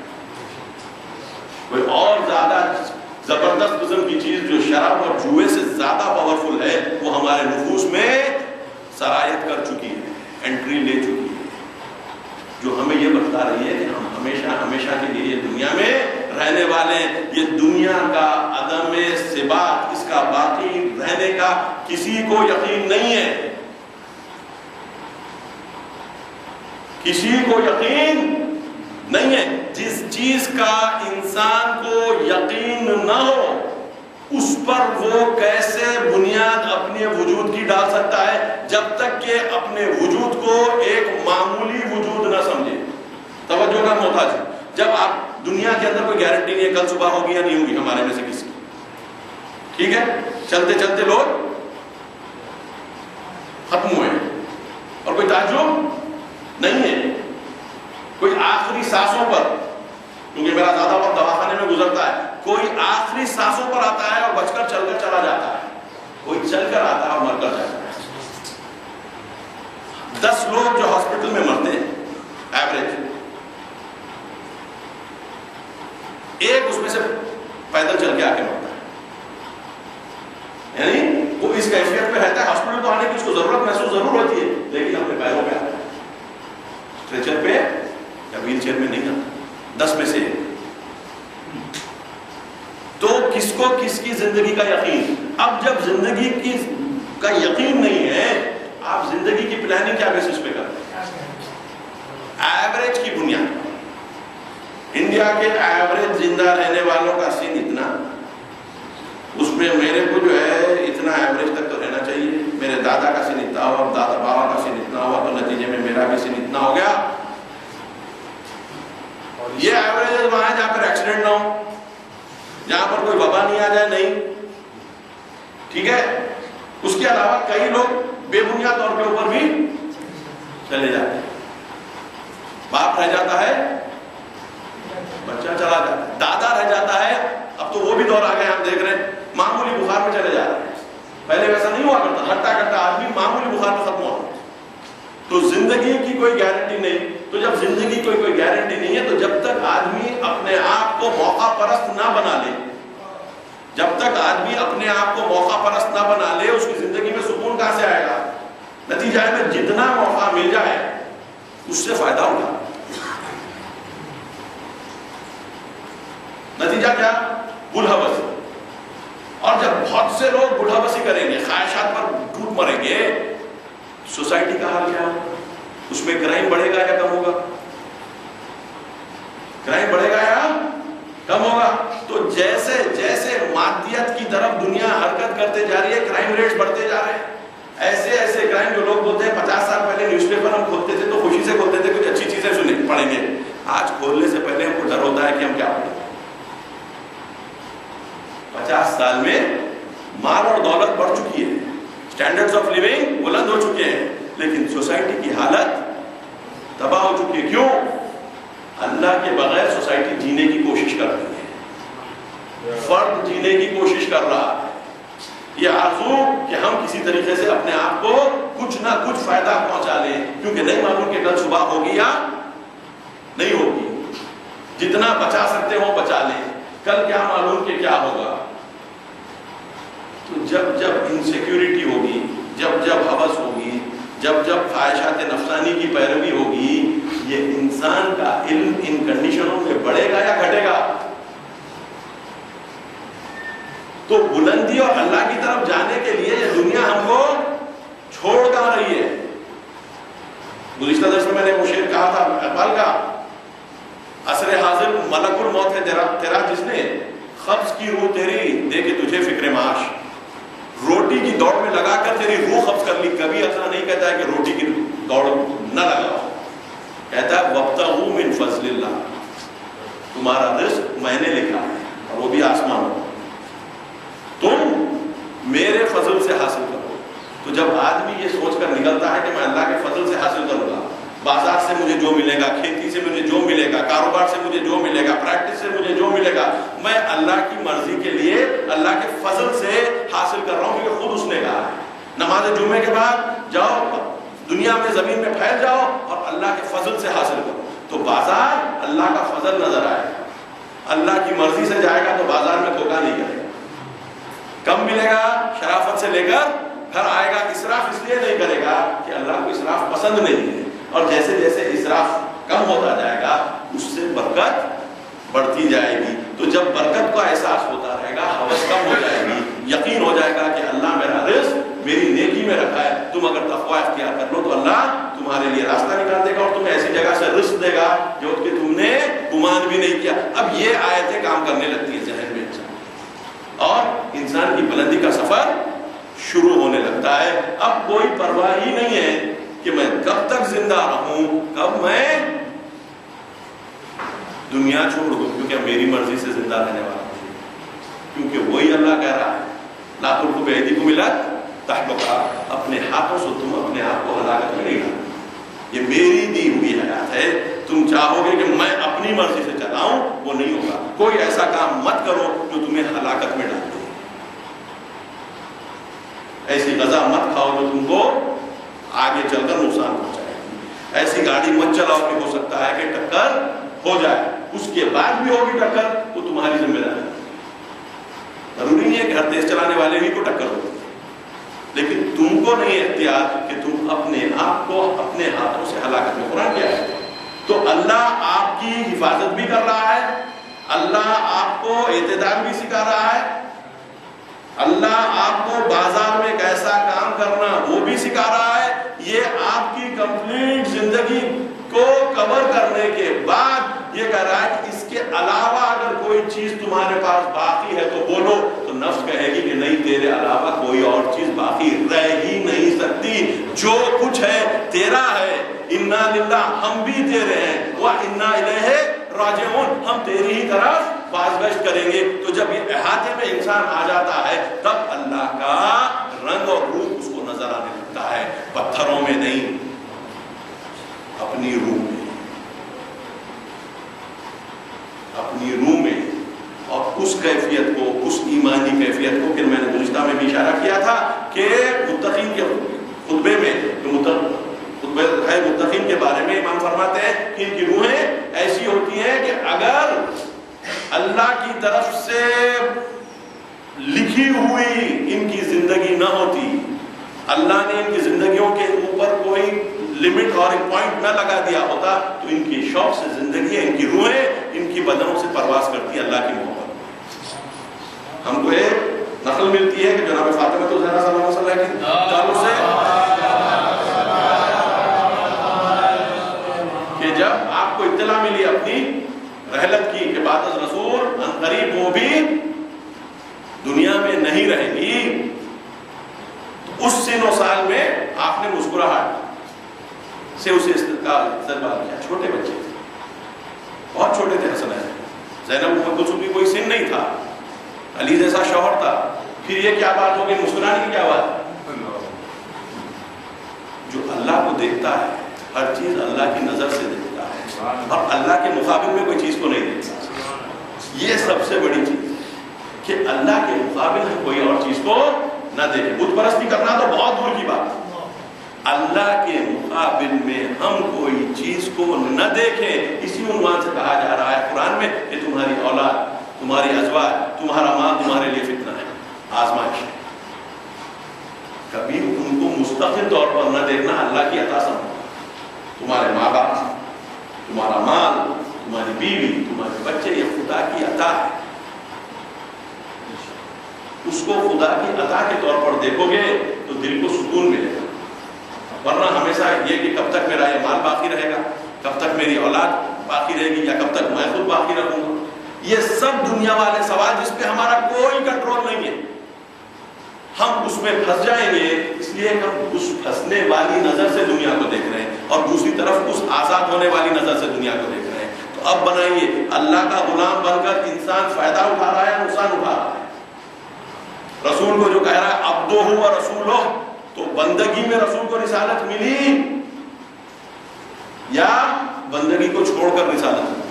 تو جتنی بلندی حاصل رسول کو بندگی کے ذریعے سے ہوئی تو ہم رسول کی امت میں رہتے ہوئے وہ بلندیوں کو حاصل نہیں کر پائیں گے. قرآن کی کئی آیت ہے. ہم نے عزت رکھی ہے رسول اور مومنین کے لیے. تو جو عزت رسول کو ملی عبودیت سے ملی نا, بندگی سے ملی نا. تو جب رسول کو عزت بندگی سے مل جائے گی تو ہم کو عزت کہاں سے ملے گی؟ قرآن کی پھر آیت للہ عزت و جمیعہ, تمام کی تمام عزت اللہ کے پاس, تمام کی تمام شفاعت قرآن کی آیت ہے اللہ کے پاس, تمام کا تمام علم اللہ کے پاس. ہم آیت الکرسی میں پڑھتے ہیں من ذا الذی یشفع عنده الا باذنہ یعلم ما بین ایدیہم وما خلفہم. وہ جانتا ہے ان کے آگے کیا ہوگا, ان کے پیچھے کیا ہوا. ولا یحیطون بشیء من علمہ الا بما شاء. کوئی انسان اس کے علم میں سے کوئی چیز نہیں حاصل کر سکتا مگر اس کی مرضی کے مطابق. علم بھی پورا اس کے پاس آ گیا. اب جب ہر چیز کی طرف آپ دیکھتے جائیے للہ ما فی السماوات و ما فی الارض, تو یہ زمین آسمان اس کے, ہم کو جو علم ملے گا اس کا, ہماری بخشائش, اس کی شفاعت, اس کی عزت, اس کی سب اس کی. تو پھر ہمارا کیا سادہ سیدھا ذہن بولے گا ہم بھی اس کے, ہم بھی اس کے. اکڑنے والا ذہن بولے گا کوئی اور راستہ ہے کیا. یہی بنیاد پر قرآن کی آیت آ کر کہتی ہے کہ انسان تو چاہتا ہے کہ اس کا یفجرا امامہ, اس کے سامنے کوئی رکاوٹ نہ ڈالے. ایسا الناس یترکا سدی, کیا لوگ سمجھتے ہیں کہ ان کو یوں ہی چھوڑ دیا جائے گا یہ کہنے پر کہ ہم ایمان لے آئے, ہم ایمان لائے اب ہم کو کچھ بھی نہیں. وہم لا یفتنون, اور ان کو آزمایا نہیں جائے گا. یہ بھاگنے والے ذہن کی طرف اشارہ ہے. ایمان لا کے اللہ سے بھاگنا چاہ رہا ہے. عجیب عجیب قسم کے لوگ ایمان لے آتے ہیں. ایمان لا کے اللہ سے بھاگنا, یہ کیا چیز ہوتی ہے؟ رسول پہ لا کر ایمان. منافق کس کو کہا جاتا تھا؟ رسول پر ایمان لاتے ہیں, قسمیں کھاتے ہیں کہ ہم ایمان لائے. اللہ کہہ رہا ہے کہ یہ جھوٹے ہیں. اللہ کہہ رہا ہے کہ جھوٹے ہیں. یہ تو اتخذوا ایمانہم جنہ, یہ لوگ تو اپنی قسموں کو ایک ڈھال کے لیے استعمال کرتے ہیں تاکہ لوگوں کو گمراہ کر سکیں. قسمیں کھا رہے ہیں رسول, ہم آپ کو رسول کہہ رہے ہیں, ہم گواہی دیتے ہیں کہ اللہ کے رسول ہے. اللہ کہہ رہا ہے کہ تم جھوٹے ہو. سورہ منافقین کی ابتدائی آیت ہے. ٹھیک ہے, کیوں کہ یہ لوگ اپنی جھوٹی قسموں کو ایک ڈھال کے طور پر استعمال کرتے ہیں تاکہ لوگوں کو گمراہ کریں. تو ہر قسم کے ایمان والے ملتے ہیں کہ جو ہم دیکھتے ہیں کہ نتیجہ ان کے ایمان کا کچھ نہیں ہوتا. کہ جو انسان اللہ کے واسطے اللہ کی طرف حرکت کرنے کو ایمان لاتا ہے, ایک کے بعد ایک. قرآن میں کئی آیتیں ایسی ہیں جہاں ایمان کے بعد ایمان کی بات کی جائے. آمنوا واتقوا آمنوا, ایمان لاتے ہیں پھر تقوی اختیار کرتے ہیں پھر ایمان لاتے ہیں. یہ وہ والی کیفیت ہے کہ آپ کنٹینیوسلی اللہ کی طرف حرکت میں لگے ہوئے ہیں. ایمان لاتے ہیں, اس لیول کے ایمان کے حساب سے عمل کرتے ہیں, اس عمل سے آپ کا ایمان اور ایک ہائر لیول پہ جاتا ہے. جیسے ہائر لیول پہ جاتا ہے پھر وہاں سے ایک الگ لیول پہ سوچ فکر آتی ہے, وہاں سے پھر اور ایک لیول پہ جاتا ہے. یہ کنٹینیوس پروسیس جو چلتا جاتا ہے انسان کو جو ہے ایک حرکت میں رکھتا ہے, اور وہی حرکت ہے جو انسان کی روح کی نیچرل ہے. انسان کے روح کی نیچرل حرکت سوائے اللہ کے کسی کی طرف نہیں ہو سکتی. اور اگر وہ حرکت نہیں کرتا تو وہ نیچرل پوٹینشیل جو ہے پورا ختم ہو جاتا ہے, اوور لوڈ ہو جاتا ہے, اور پستیوں کا شکار ہو کر نفس امارہ کی حد تک وہاں پر گر جاتا ہے. ہم دیکھتے رہتے ہیں کہ جہاں جہاں کے اوپر لوگ برائی سے بچے, انبیاء برائی سے بچے, وہ لوگ ہمیشہ اس کو اللہ سے جوڑے. کسی نے یہ نہیں کہا کہ یہ میری خوبی تھی کہ میں گناہ سے بچ گیا. کئی آیتیں جناب یوسف کے تعلق سے بالکل صحیح آیت ہے. لولا برہان ربک, اگر اللہ کی طرف سے دلیل نہ ہوتی تو یوسف بچنے والے نہیں تھے. حمد بہی وہما بہا لولا برہان ربک, زلیخا نے یوسف کا قصد کیا, یوسف بھی قصد کر لیتے ہوتے اگر اللہ کی طرف سے دلیل نہ ہوتی. اگر یہ دلیل نہ ہوتی, علم کی بنیاد پہ ہو رہا ہے سب کچھ یا جہل کی بنیاد پر ہو رہا ہے؟ کہیں وہاں پر نہیں کہا کہ ایک دم یوسف کمزور پڑ گئے تھے, اس لیے کمزوری کی بات یہاں نہیں ہو رہی, یہاں پر بات گناہ کی ہو رہی. یوسف کیونکہ لوگوں سے ڈر گئے تھے کہ لوگ ان کو لے جا کر جیل میں ڈال دیں گے, کہ یہ تم نہ سمجھنا کہ یوسف اس لیے بچ گئے کہ جیل کا ڈر ہے. رب السجن احب الی، اس لیے قرآن کی آیت ہے رب السجن احب الی مما یکوننی الی. مالک یہ جیل میرے لیے بہت اچھی ہے اس کے مقابل میں جس چیز کی طرف یہ مجھے بلا رہی تھی. تم نہ سمجھنا کہ جیل سے ڈر کے ہم کہیں گناہ اس لیے نہیں کرتے کہ پولیس پکڑ لے. پولیس پکڑ لے ہے. مولا کی جو تقسیم ہے لوگوں کی، کہتے ہیں کہ نفس کی پستی جو ہے ان کو شرارت سے روکتی ہے. اتنے کہیں گزرے ہیں کہ شرارت کرنے کی بھی ان کے پاس دم نہیں، اور تھوڑے ایسے ہیں کہ جس کے پاس طاقت ہے اور اپنی تلواروں کو تیز کرتے ہوئے اپنے پیادوں کو آمادہ کرتے ہوئے. مولا کے مشہور خطبہ ہے جہاں پہ انہوں نے لوگوں کی تقسیم کی، اور اس کے بعد ایک تقسیم عالم ربانی کی کہ جو عالم ربانی ہوتا ہے، علم حاصل کرتا ہے اپنے رب سے، اور کیونکہ علم اپنے رب سے حاصل کرتا ہے تو عالم ربانی کہا جاتا ہے.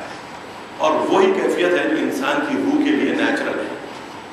جس طریقے سے انسان کو بھوک لگتی ہے، یہ نیچرل چیز. بچہ پیدا ہوتا ہے اس کو بھوک لگتی ہے. روح کو بھوک خود سے نہیں لگتی، روح کو بھوک خود سے نہیں لگتی. کب لگتی ہے روح کو بھوک؟ توجہ کم ہوتا ہے. ہم نے تمہیں اپنے ماؤں کے بطون سے نکالا، اخرجکم من بطون امہاتکم لا تعلمون شیئا، تم کو کچھ نہیں معلوم، تم کچھ نہیں جانتے، زیرو پر. پھر ہم نے تمہارے لیے آنکھیں، کان اور سوچنے کی صلاحیت عطا کی تاکہ تم اللہ کی طرف رخ کر سکو، رجوع کر سکو. تو یہ آنکھ، کان اور سوچنے کی صلاحیت، لفظ قلب استعمال کیا گیا ہے، سوچنے کی صلاحیت. یہ چیزیں جب انسان کو جب بڑا ہوتے رہتا ہے ذہن میں کھیلتی رہتی ہے، اطراف اپنے جب دنیا کو دیکھتا ہے، ذہن اللہ کی طرف ابھی نہیں گیا، چیزوں کی طرف گیا ہے.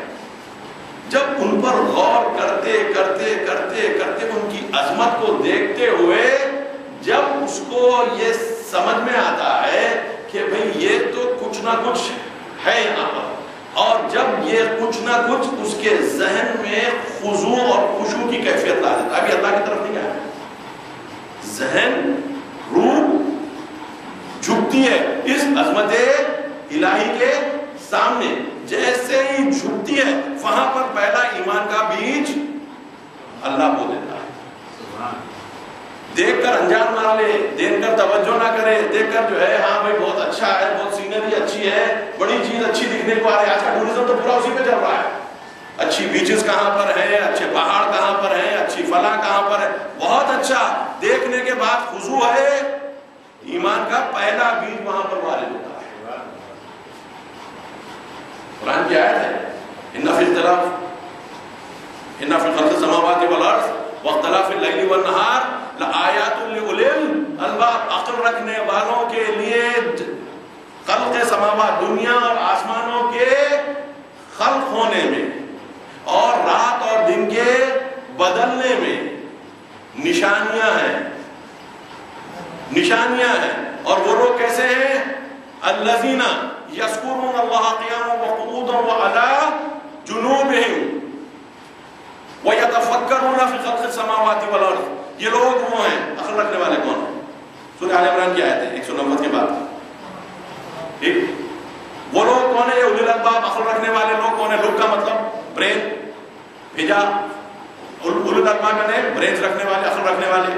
تو یہ لوگ کون ہیں؟ یہ لوگ وہ ہیں کہ جو اللہ کو یاد کرتے ہیں حالت قیام میں، بیٹھے ہوئے اور کروٹ لیٹے ہوئے، یعنی ہر وقت. اور کیا کرتے ہیں؟ یتفکرون فی خلق السماوات والارض، فکر کرتے ہیں سماوات اور زمینوں اور آسمانوں کی خلقت پر. اس کے بعد کیا ہے؟ سبحانک.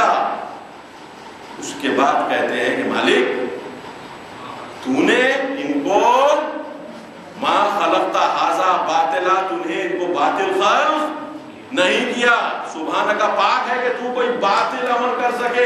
فقنا عذاب النار، ہم کو جہنم کی آگ سے بچا دے. شروع کہاں پر ہوا تھا؟ شروع سلسلہ ہوا تھا کہ پہلا بیج بویا گیا تھا.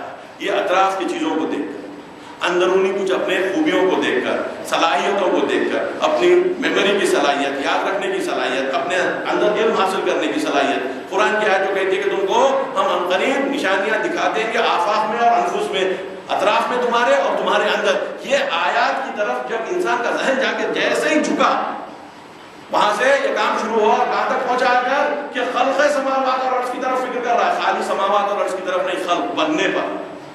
اتنا بڑا جو کام اللہ نے کیا ہے اور اس میں انسان کو بھیجا ہے، تو یقیناً آزمائش کے لیے بھیجا ہے. تو کوئی باطل کام نہیں کر سکتا. پاک ہے تیری ذات کہ تو کوئی باطل کام کرے. وقنا عذاب النار، ہم کو جہنم کی آگ سے بچا دے. تو یہ والی کیفیت ہوتی ہے اس انسان کی جو روح آمادہ ہو جاتی ہے اور علم کی بنیاد پر یہ سب چیزیں سمجھنے کے بعد اپنے رب کو پکارتی ہے. اب اس کو آپ انسینٹیوائز کیجئے، اس کو آپ کچھ بھی دنیا دیجئے، کوئی بھی چیز دے دیجئے، وہ دنیا میں ڈوبنے والا نہیں ہے. علی کے چاہنے والوں کو بعد از علی چن چن کر مارا گیا، چن چن کر مارا گیا. خود سے فقط یہ درخواست کی گئی کہ تم علی کو برا کہہ دو، انہوں نے برا نہیں کہا، مارا گیا. اور وہ اس سے راضی تھے. حجر ابن مشہور راضی تھے اس بات سے کہ ہم مر جائیں گے، کیونکہ ہم کو اور بھی کئی حصے ملتے ہیں، کئی حصے ملتے ہیں. کیوں کہ جو انہوں نے دیکھ لیا تھا، جو انہوں نے درک کر لیا تھا، وہ کیفیت آنے کے بعد حیات اور موت میں فرق نہیں رہتا. یہ دنیا میں انسان کو موت کی فکر ختم ہو جائے، حیات کی فکر ختم ہو جائے، اس سے زیادہ اچھی زندگی ہو سکتی ہے. عقل باقی ہے. آپ یہ بولیں گے یہ دونوں چیزیں دیوانے کو بھی ہو سکتی ہیں. ٹھیک ہے، دیوانہ بن جانے کے لیے کہہ رہے ہوں گے شاید. میں نہیں کہہ رہا ہوں، میں بار بار کہہ رہا ہوں عقل کے سہارے جانا ہے، دیوانگی نہیں. ایک گناہ بے خودی مجھے دن رات چاہیے، غالب والی نہیں. ٹھیک ہے، میں سے غرض نشاط ہے کس روسیا کو ترجمہ کرنا پڑے گا. شراب خوری سے خوشی کس کو مطلوب ہے؟ غالب کہہ رہے ہیں ایک قسم کی بے خودی مجھے دن رات چاہیے، کٹا رہا ہوں دودھ اس لیے پی رہا ہوں. یہ والی کیفیت نہیں کہ پی کر دنیا کے جھگڑوں سے دور ہو جاؤ. دیوانے باش توبہ میں تو دیگران قرآن، دیوانے ہو جاؤ تاکہ دوسرے تمہارا غم اٹھائیں، دوسرے تمہاری پریشانی کو دیکھیں. میں یہ بات نہیں کرتا ہوں. بات یہ ہے کہ انسان خود دانستہ طور پر جان کر پوری صلاحیتوں کو جاننے کی طرف متمرکز کر کر کنسنٹریشن کے ساتھ اپنے آپ کو جس طرف موو کر رہا ہے وہ اللہ. اس سے کمی اگر ہوگی تو آدمی کی حرکت کن ہوگی. اب آئیے گناہ کیا کرتا ہے؟ آپ ایک طرف سے حرکت کر رہے ہیں، گناہ آپ کو ریورس گیئر میں لے جائے گا، پیچھے کر دے گا. آدمی ایک وقت دو وقت دیکھے گا کہ میں اللہ کے سفر میں جا رہا ہوں اور میرا ایک گناہ مجھے پیچھے کر رہا ہے، گرا دے رہا ہے. جب یہ احساس ہونے لگے گا میری توجہ میری نماز پہ کم ہو رہی ہے، ٹھیک ہے، نتیجے میں اگر آپ کی گاڑی میں آپ کبھی زیادہ ہوا بھرا لیں، آپ کو اندازہ ہو گیا کہ آرام سے میں سفر نہیں کر سکتا ہوں، تو آئندہ وقت آپ احتیاط کر لیتے ہیں کہ میں زیادہ مت بھر دو، زیادہ بھر دیا ہے یا نہیں ہے. کوئی اور آئل غلط ڈال دیا، نتیجے میں جو ہے سٹارٹ ہونے میں مشکل ہو رہی ہے، کچھ اور پرابلم کر رہی ہے، آپ متوجہ ہو جاتے ہیں. عبادتوں کے معاملے میں زیادہ آسانی سے متوجہ وہ آدمی ہو سکتا ہے جو اپنی عبادتوں کی طرف توجہ کر رہا ہے. اسی بنیاد پر قرآن کہہ رہا ہے کہ وہ لوگ جو اپنے نماز کی حفاظت کرتے ہیں، نماز کی حفاظت کرتے ہیں، یعنی اپنی نماز کو خراب ہونے نہیں دیتے. اور نماز خراب ہوتی ہے گناہ کرنے سے اور بڑے لیولز پہ گناہ سوچنے سے، اور اس سے بڑے لیول پہ گناہ سے نفرت نہیں کرنے، اس سے بڑے لیول کے اوپر گناہ سے نفرت نہیں کرنے پہ. آپ ہم گناہ نہیں کر کے خوش، دوسرے مگر پھر بھی گناہ جو ہے ذہن میں اثر کر رہا ہے، کچھ نہیں تو نہیں، جوان بہت بیٹھے ہیں خواب میں ظاہر ہو رہا ہے، بہت کوشش کی چلو خواب سے بھی نکل گیا، لیکن پھر بھی اندر محسوس ہو رہا ہے کہ گناہ ٹھیک ہے، اللہ گناہ رکھ دیا ہے لیکن پھر بھی ٹھیک ہے، کم از کم دنیا کے پوائنٹ آف ویو سے ٹھیک ہے. اس کے بعد والا مرحلہ ہونے لگا، اس کا مطلب یہ ہے کہ اس کے اور خدا کے بیچ میں کوئی فاصلہ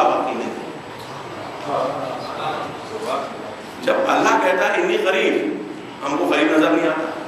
نحن اقرب الیہ من حبل الورید، ان کی شہرک سے بھی میں زیادہ قریب ہوں، ہم کو کیوں نظر نہیں آتا ہے؟ یا تو اللہ معاذ اللہ غلط بول رہا ہے، یا معاذ اللہ پھر ہم کو سمجھ میں نہیں آ رہا ہے.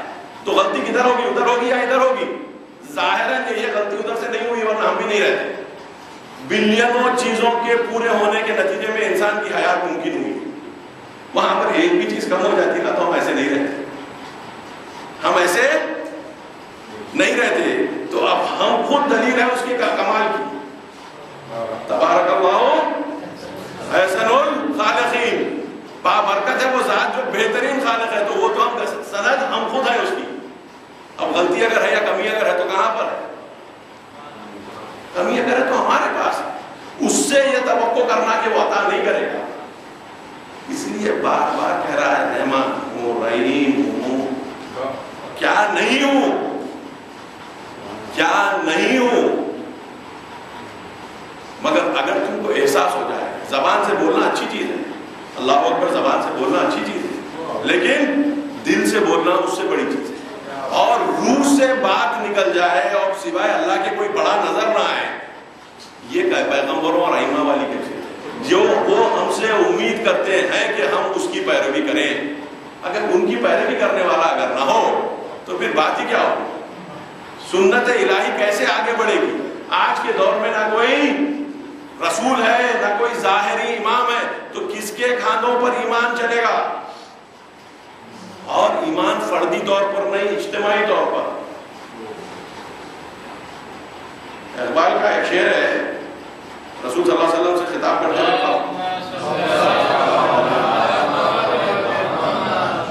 ماں ازل خاتون تے اور یا تریم پیشے اخوام جہاں بے چادریم. ہم تو وہ خاتون تے جو اسیر بن کر آئی تھی اس سے زیادہ اریاں ہیں. جب رسول کے سامنے وہ آئی، اس کا لباس ٹھیک نہیں تھا تو رسول نے اپنی ابا ڈال دی تھی. اقبال کہہ رہے ہیں کہ اے رسول خدا، آج ہم اس خاتون تے سے زیادہ ننگے ہو چکے ہیں. پیش اقوام جہاں بے چادرین، دوسری قوموں کے مقابل میں سامنے ہم بغیر چادر کے ہوئے ہیں. آپسی نفرتیں، آپسی بغض، آپسی اناد، آپسی ختم و غارت گری آج ہمارا تماشا بنا کر ہم کو رکھ دیے کہ ایسی قوم، ایسی امت جس کے رسول کو اللہ نے رحمت للعالمین کہا، آج سب سے زیادہ ایک دوسرے کی جان لینے پر آمادہ ہو چکی ہے، یا خود سے یا دشمنوں کے ورغلانے سے. اور دشمنوں کا ورغلانا اس لیے ممکن ہوا کہ ان کے درمیان انہوں نے شیطان کے بہکاوے کے لیے گنجائش رکھ دی اور شیطان نے اپنا کام پورا کر دیا. آج یہ کنڈیشن ہمارا ہے. ہمارا عنوان دین آج کے دور میں، آج کے زمانے میں، religion in the modern Times, جو بھی اگر ہم دیکھیں آج یہ ذمہ داری دین کو اجتماعی طور پر ایک سلیقے کی چیز کے عنوان سے پیش کرنا تب تک ممکن نہیں ہوگا. ایک دین کی دیوار تب تک نہیں بنے گی جب تک کہ اینٹیں جو اس میں لگ رہی ہیں ان میں ایک قسم کا بیلنس نہ ہو. ایک اتنی، ایک اتنی، ایک اتنی، ایک ٹیڑھی، ایک تکونی، ایک چوکونی، یہ چیز سے دیوار نہیں بنتی، دیگار بنتی ہے. دیگار کوئی چیز کے کام آنے والی نہیں آئی ہے. اس لیے اللہ نے کہا بنیان مرصوص، تم سیسا پلائی ہوئی دیوار بنو. چلو سیسا پلائی میں کچھ تو دیوار بنو، ڈگار تو نہ بنو. ہم یہ شکل میں آ گئے ہیں کہ ہم ڈگار بن گئے اور لوگ ہمارا تماشا اڑا رہے ہیں. کیوں؟ کہ ہمارے پاس کوئی ایمان ہی نہیں. اور اللہ نے اتنی ہدایت ہم کو دی. قرآن اگر ہدایت کے عنوان سے پڑھی جائے تو کہاں تک لے جائے گی؟ انہیں سے پوچھا جا سکتا ہے جو کہتے ہیں کہ قرآن ہم سے بات کرتے ہیں. مولا کا خطبہ ہے کہ قرآن ہم سے بات کرتے ہیں. تو جس سے قرآن نے بات کیا اس سے تو کم ہم چیز رابطہ سیکھ لیں اس سے. کوئی آج ایک صاحب کا فون آیا تو بول رہے تھے کہ جو ہے یہ پوری گفتگو یہ ماہ رمضان، اس میں اقوال علی کو بالکل سننے کا نہیں موقع ملا، جبکہ شہادت علی نہیں آئی. بہت گریا ہوا، بہت ماتم ہوا، لیکن اقوال علی کو سننے کا موقع نہیں ملا. اور جتنی باتیں بتلایا جاتا ہے تاریخ اسلام میں، اگر کسی سے کوٹ کیا گیا ہو غیر از رسول تو وہ علی ہے. یعنی جس کے خطبے لکھے جاتے تھے وہ علی ہے. دوران جو نہج البلاغہ کو کمپائل کیے ہیں، تقریباً 480 خطبے مولا کے اسلامی ممالک میں رائج تھے، بولے جاتے تھے، لوگ اس کو حفظ کر چکے تھے۔ کسی اور کے خطبے سوائے رسول صلی اللہ علیہ وسلم کے جہان اسلام میں ریکارڈ نہیں کیے گئے ہیں جس طریقے سے حضرت علی کے کیے گئے۔ تو پتہ یہ چلا کہ ہمارے پاس ایک ذخیرہ ہے جو قرآن کا بھی ہے، جو رسول کا بھی ہے، اور جو بعد از رسول کا بھی ہے۔ اگر ہم ان پورے حالات کو دیکھتے ہوئے اور علی کے خطبے اجتماعی حالات کے اوپر زیادہ توجہ دیتے ہیں، قرآن میں اللہ جو بندوں کو کہنا چاہتا ہے، دعاؤں میں بندے جس طریقے سے اللہ کو پکارنا چاہتے ہیں پکارتے ہیں، دعاؤں میں بندوں کی پکار ہے اللہ کی طرف۔ قرآن میں جہاں پر دعائیں اللہ نے مختلف جگہوں پر ان کی دعا ان کی دعا کہہ کر پیش کیا ہے، وہ کوٹ کیا ہے، لیکن عمومی خطاب قرآن میں اللہ کا بندوں سے، لیکن دعا میں بندوں کا اللہ سے۔ حدیث میں آپ کو اجتماعی حالات کی طرف گفتگو زیادہ ہوتی نظر آئے کیونکہ روزمرہ کی گفتگو ہے۔ حضرت علی کے بارے میں بھی ہم نہج البلاغہ میں جب دیکھتے ہیں تو یہ روزمرہ کی زندگی کے حالات، اس کے فتنے، اس کے سیاسی، اجتماعی، اقتصادی مختلف جو کیفیتیں بن سکتی ہیں، اس پر آپ نے روشنی ڈالی ہے اور اللہ کی نظر سے روشنی ڈالی ہے۔ سب سے مشکل چیز جو ملنے کے لیے آج کے زمانے میں ہے وہ اللہ کی نظر سے کون گفتگو کر رہا ہے۔ تو آپ کو قرآن سے مل جائے گا جو اللہ کی کتاب ہے، رسول سے مل جائے گا، آپ کو علی سے مل جائے گا۔ اور اگر ہم یہ سب سے استفادہ کر کر ایک بہترین مثال اگر نہیں بن سکے تو بتلائیے، جب امتوں کی کتاب کھولی جائے گی تو ہماری کتاب جب کھولی جائے گی تو پتہ چلے گا کہ اس میں ہر دنیا کی فکر والے کی فکر تو ہے، مگر علی کی فکر اتنی بھی نہیں ہے، رسول کی فکر اتنی بھی نہیں ہے، اللہ کی فکر اتنی بھی نہیں ہے۔ اچھا، مشکل کیا ہے؟ یہ فکریں ایسی ہیں، اس لیے کہا گیا کہ اللہ و رسول و اولی الامر منکم، یعنی ایک ہی سلسلے میں اللہ بھی وہی کہہ رہا ہے، رسول بھی وہی کہہ رہے ہیں، اور اولی الامر کی جس طریقے سے ہم تعبیر کرتے ہیں عمومی طور کے اوپر برادران اہل سنت میں یہ وہ کیا گیا ہے جو حکمراں ہیں ان کی اطاعت کرو۔ ارے حکمراں تو ظالم بھی ہیں، اللہ کہہ رہا ہے کہ میں ظالموں سے نفرت کرتا ہوں، اور بندوں کو اپنے کہہ رہا ہے کہ میرے نام پر تم ان کی اطاعت کرو۔ ناممکن ہے، ناممکن ہے۔ یقیناً اگر اللہ اور رسول ایک سطح پر ہے تو اولی الامر یہ بھی وہی سطح پر ہونے چاہیے، یعنی کم از کم اللہ کو دیکھ کر گفتگو کرے یا رسول کو دیکھ کر۔ رسول کے تعلق سے صاف صاف ہے وَمَا يَنطِقُ عَنِ الْهَوَىٰ، اور اولی الامر کسی ہوا کی تحت بات کر لیں، ہم ان کی پیروی کر لیں۔ ہوائے نفس کی پیروی کرنے والوں کی اتباع کرنا ظلم کو بڑھاوا دینا ہے، اور اس کے نتیجے میں یتیموں کا، غریبوں کا، مسکینوں کا سب کا رائے گا ہو جائے گا، بیکار ہو جائے گا۔ جب یہ اگر ہونے والا ہے تو پھر اللہ ظلم کی طرف ہم کو بلا رہا ہے تو ممکن ہی نہیں۔ تو مشکل یہ ہے کہ یہ فکر ہم بولیں گے کہ کچھ ہم کو معجون کھانے کی عادت ہے، ہم یہ کچھ لے لیے، یہ کچھ لے لیے، دنیا میں سے کچھ لے لیے، وہ فکر سے کچھ لے لیے، یہ سب کی ایک معجون بنا ہے، اس میں اللہ رسول اور اہل بیت کی بھی چیزوں کو ہم نے ڈال دیا اور ہم نے ہضم کر دیا، بد ہضمی ہو جائے۔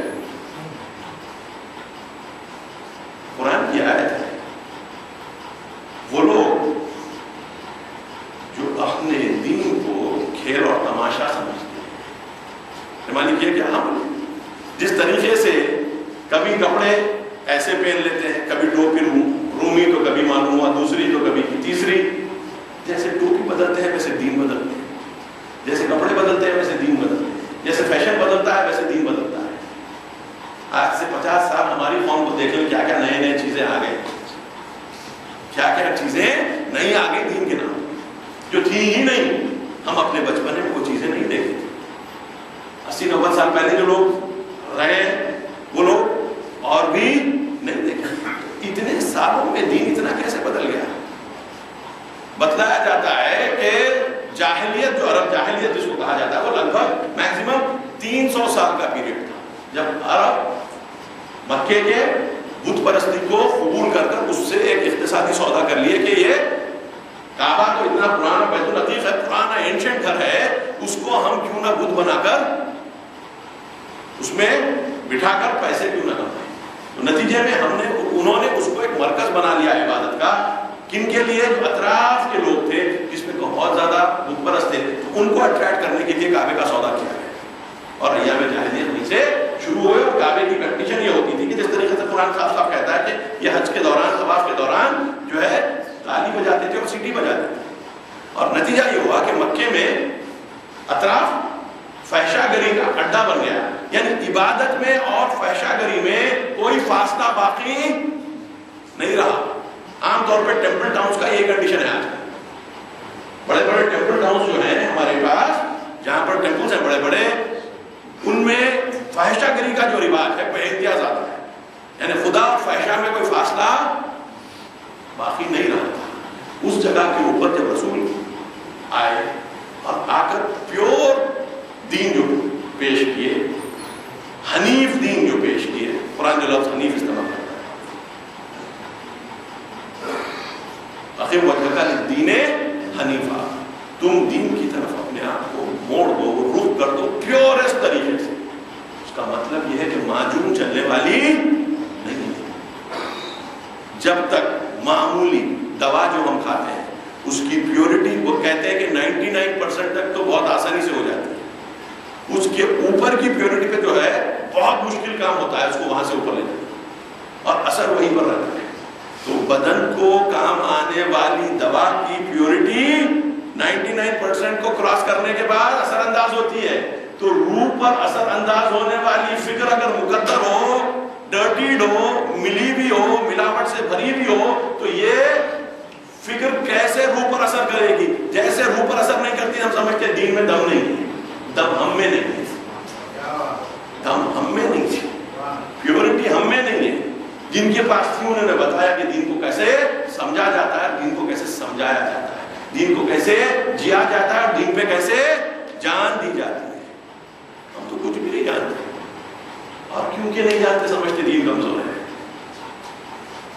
اس لیے قرآن کہتا ذالک مبلغہم من العلم, یہ علم کی انتہا ہے. اگر یہ چیز کو پار کر لیتے ہوتے نا تو ان کو ہم سب نظر آ جاتے, ہمارے طریقے نظر آ جاتے. یؤمنون بالغیب والی جو بات ہے وہ یہی ہے. ایمان لاؤ کہا جا رہا ہے غیب پر, غیب پر اندازہ گیری کرو کہا نہیں جا رہا ہے. ہم بھی کہتے ہیں کہ قیامت ہوگی, قیامت ہوگی, لیکن دنیا جیسے ہم کو نظر آ رہی ہے اتنی شدت سے قیامت نظر نہیں آ رہی ہے. تو ہم دنیا کے ہوں گے یا قیامت کے ہوں گے؟ آخرت کے ہوں گے. دنیا, اچھا رسول کو آخرت زیادہ اچھی نظر آ رہی تھی بنسبت دنیا. مولا نے بھی یہ کہا سلونی سلونی قبل ان تفتنونی, جان پوچھو پوچھو مجھ سے اس سے پہلے کہ میں تمہارے درمیان نہ رہا ہوں, میں دنیا کے راستوں سے بہتر آسمان کے راستے جان رہا ہوں. میں دنیا کے راستوں سے کیوں بول رہے ہیں؟ یہ دنیا کے راستے ہم آپ کو کچھ حد تک سمجھ میں آ چکے ہیں, آ جاتے ہیں. یعلمون ظاہرا من الحیات الدنیا, قرآن کی آیت, یہ تو دنیا کی ظاہر زندگی کے بارے میں علم رکھتے ہیں. وَهُمْ عَنِ الْآخِرَةِ هُمْ غَافِلُونَ, وہ آخرت کے تعلق سے غافل ہے. سب سے بڑا پرابلم یہ ہے جو چیز واضح نظر آ رہی ہے اور جو چیز کم نظر آ رہی ہے یا نہیں کا سمجھ میں نہیں آ رہا ہے, تو اس کی طرف کوئی حرکت کرے گا یا نہیں کرے گا. اور ہم کرتے بھی ہیں تو 2 قدم آخرت کی طرف جاتے ہیں, پھر 3 قدم دنیا کی طرف جاتے ہیں, پھر 2 قدم آخرت کی طرف جاتے ہیں, پھر 3. آخر کار جب ہم کافی عمر کر لیتے ہیں تو یہ 2 قدم آخرت کی طرف اور 3 قدم دنیا کی طرف, پتہ یہ چلتا ہے کہ جہاں سے شروع کرے تھے دنیا میں کافی پیچھے چلے گئے. اور آخرت اس جگہ سے جب دیکھتے ہیں تو اور بھی مبہم نظر آتا ہے, اور بھی مبہم نظر آتی ہے. تو جو مبہم نظر آئی ہے آخرت, اس کا نتیجہ کیا ہوا؟ آج بھی اس کے اوپر جان دینا, تو جان دینا دنیا بھی نہیں دیتا, کچھ دنیا بھی نہیں دیتا. تو نتیجے میں جو ہے خسارت دنیا والآخرہ کا جو کنڈیشن ہوتا ہے وہ خود انسان کا ایجاد کیا ہوا ہوتا ہے. اللہ اس میں کوئی دخل نہیں رکھتا ہے. اسی لیے قرآن میں کہا جا رہا ہے کہ یہ لوگ اپنے اوپر خود ظلم کرتے ہیں, اللہ ان پر ظلم نہیں کرتا,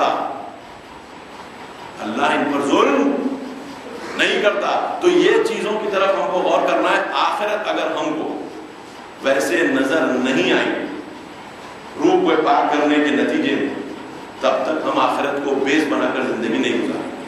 اور آخرت کو نظر آنے کا مطلب یہ ہے کہ ہم اپنے آپ کو دنیا سے اوپر اٹھا لیں. دنیا میں ڈوب کر آخرت نظر نہیں آئے گی. اس کا مطلب یہ نہیں ہے کہ میں پھر بول رہا ہوں کام نہیں کریں گے, کام اور بہتر کریں گے, کام اور بہتر کریں گے. علم آپ کا تقوی کی بنیاد پر اور زیادہ ہو جائے گا، نظر آپ کی تقوی کی بنیاد پر اور گہری ہو جائے گی، تو جب آخرت کی طرف آپ حرکت کرتے ہوں گے تو مولا نے جیسا چونٹی کی حرکت کو بھی بیان کیا، چونٹی کے بارے میں بھی تفصیل بیان کی اور کئی اور چیزوں کے بارے میں، وہ نظر آپ کی بھی ہماری بھی ہو جائے گی۔ تو یہ نہ سمجھنا کہ دنیا وہ چیز کا نام ہے جو بندوں کے لیے نہیں ہے، دنیا میں ڈوبنا بندوں کے لیے نہیں ہے۔ روایت میں اس لیے ملتا ہے کہ جس نے اس کو وسیلہ بنایا دیکھنے کا، دنیا، اس نے اس کو روشن کر دیا، اس کے خیالات کو روشن کر دیا، اور جو اس نے مقصد سمجھ کے اس کی طرف گیا اس نے اس کو اندھا کر دیا۔ دنیا کا پرابلم یہ ہے، جس نے اس کو وسیلہ سمجھا، استعمال کیا، وہ اس کے لیے بصیرت دینے والی چیز بن گئی اور اس کی نظریں گہری ہو گئی، اور جو اس نے اس کی طرف اپنی نظروں کو خیرہ کر دیا وہ اس نے اس کو اندھا کر دیا۔ چوائس ہماری ہے، کھائیں گے وہی، پہنیں گے وہی، لیکن بہت فرق ہے، بہت فرق ہے۔ الفاظ و معانی میں تفاوت نہیں، لیکن ملا کی اذان اور مجاہد کی اذان پرواز ہے، دونوں کی اسی ایک فضا میں، کرکس کا جہاں اور ہے، شاہی کا جہاں اور۔ پرابلم یہ ہے، اس سے پہلے کا شعر ہے، احوال و مقامات پر موقوف ہے سب کچھ، اور لہجہ ہے سالک کا زمان اور مکان۔ اور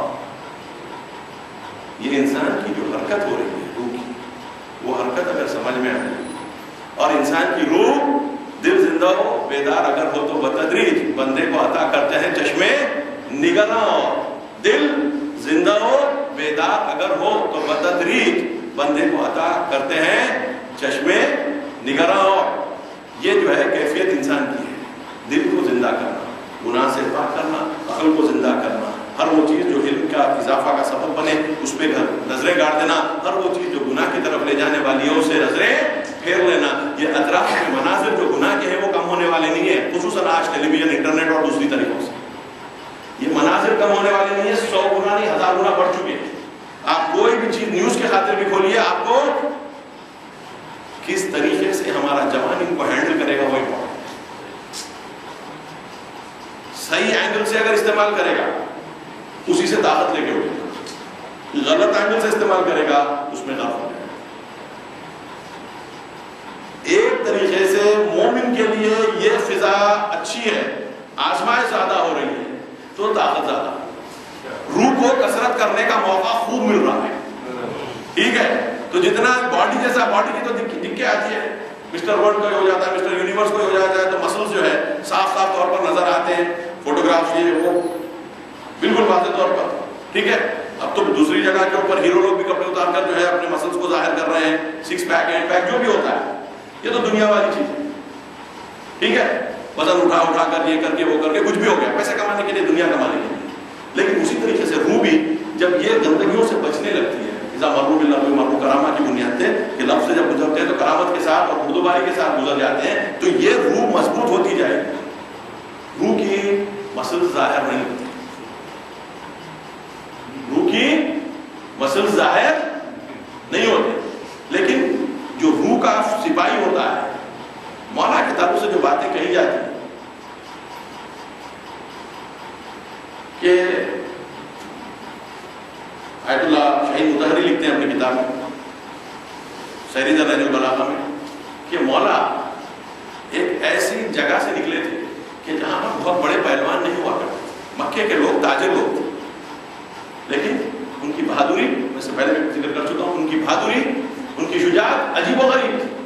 ایسا ہوتا ہے نا کہ کلچر ہوتا ہے جو جنگ کا ہوتا ہے، کئی لوگ نئے ہیں اس لیے بول رہا ہوں، اس سے پہلے بول چکا ہوں، ایسی جگہ سے رسول مولا نکلے کہ جہاں پر بڑے بڑے پہلوانوں کا کلچر ہی نہیں تھا، یہ لوگ تاجر پیشہ لوگ تھے، ان کا کام کاروبار تھا اور جنگ لڑنا نہیں تھا، ان کے پاس کوئی یعنی ایسی کچھ سے نہیں تھے جس کو ہمارے پاس یہاں راجپوت کہتے ہیں، ان کا کام شتریہ سے لڑنا ہی رہتا تھا، تو نسلن بعد نسلن یہ فوجی بنتے رہے، جیسا نیپال کے کچھ دستے ہیں، ان کا کام ہی ہے، آج بھی برٹش آرمی میں ان کا ایک دستہ ہے جو یہ لوگ باپ دادا پر دادا سبھی اسی میں لگے. پنجاب کے کئی ایسے جگہ ہیں جہاں کے اوپر دادا پردادا سکر دادا سب ملٹری میں رہے, وہ لوگ بھی ملٹری میں جاتے.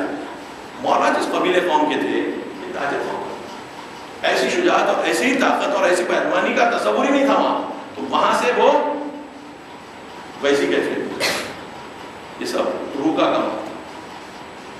ساتھ میں بلاغت کے لیے قریش معروف نہیں تھے.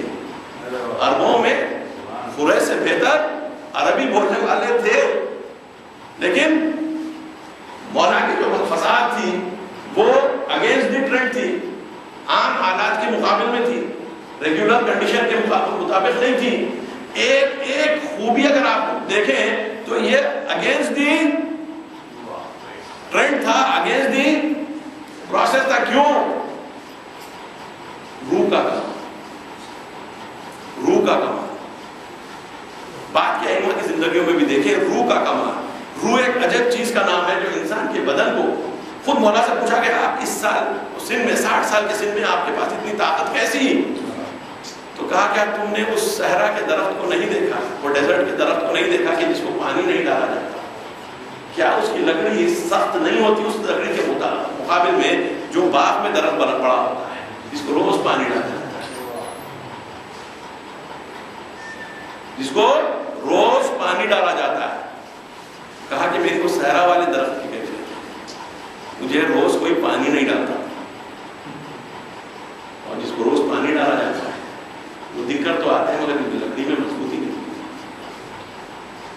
تو کون کون سی چیزیں ایسی ہیں نہیں ہے کہ جس سے ہم کو سبق نہیں ملا ہے عملی. اس لیے کہا کہ میرے پاس تمہارے پاس اللہ کے سامنے کوئی بہانہ نہیں رہے گا. مگر جب روح کا مسئلہ ہی نہ ہو تو مولا سے سیکھا کیا جا سکتا ہے؟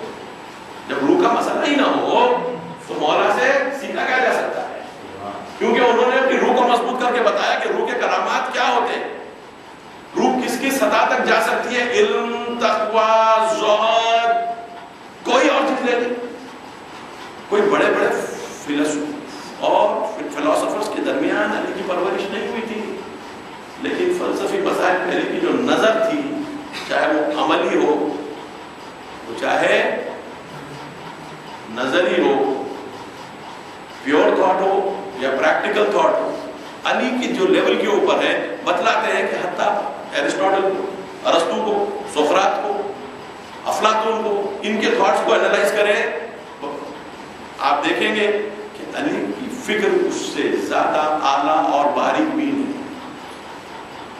جس پہ کہا جاتا ہے کہ نہج البلاغہ میں وہ علی کے افکار ہی نہیں, جبکہ سند سے موجود ہے وہ خطبے جو اہل سنت نے بھی نقل کیے ہیں حضرت علی سے, اہل سنت نے بھی نقل کیے ہیں. اور سید رضی کے دور میں فلسفہ اور فکر اتنی بلند نہیں ہوئی تھی کہ سید رضی بھی خود ان افکار کو لکھ سکے. تو جو مشہور دور کے لکھنے والے تھے ان کی بھی علمی سطح اس دور میں اتنی نہیں تھی کہ وہ لوگ 5ویں صدی ہجری 6 صدی ہجری اس میں کوئی ایسی فکر نہیں آ گئی تھی کہ جو کہا جا سکتا ہے کہ یہ سطح فکری وہاں سے لے کر لکھی گئی. اب کیا رہ گیا ہمارے پاس؟ ہم رہ گئے اور ہمارا حوصلہ جتنا بلند ہوگا اور ساتھ ایک دوسرے کو کتنا ساتھ دے سکتے. آخری بات, میں 1.5 گھنٹے تک بولنے کی عادت ہے, 5 منٹ رہ گئے اور لوگ جو بیٹھتے ہیں آ کر ہمت کر کے آ کے بیٹھتے ہیں کہ 1.5 گھنٹے تک جو ہے ہم کو کئی ایسی باتیں کہ جو بالکل ہی اگر بولتے تو ہیں کہ عقل کی بنیاد پر کہتے ہیں مگر زیادہ تر دیوانی باتیں ہوتی ہیں. اب لائیے ایمان. دنیا کی جب دوڑ میں آدمی لگتا ہے تو اپنی دولت, دوسرے کی دولت, اپنا پیسہ, زیادہ تر اپنے پر نظر رہتی ہے. ایمان کی دوڑ میں آدمی کو اپنے پر بھی نظر رہتی ہے اور غیر پر بھی نظر رہتی ہے. چاہتا ہے کہ غیر کا بھی ایمان زیادہ ہو جائے. رسول جیسا رسول وہ تو یہ چاہتا تھا کہ سب ایمان لا لیں, اس حد تک پریشان رہتا تھا کہ اللہ کا باخر لفظ کا اے رسول تم اپنے آپ کو ہلاکت میں ڈال رہے ہو کہ یہ لوگ ایمان نہیں لا رہے. ارے رسول ایمان تم لا لیے کافی تھا.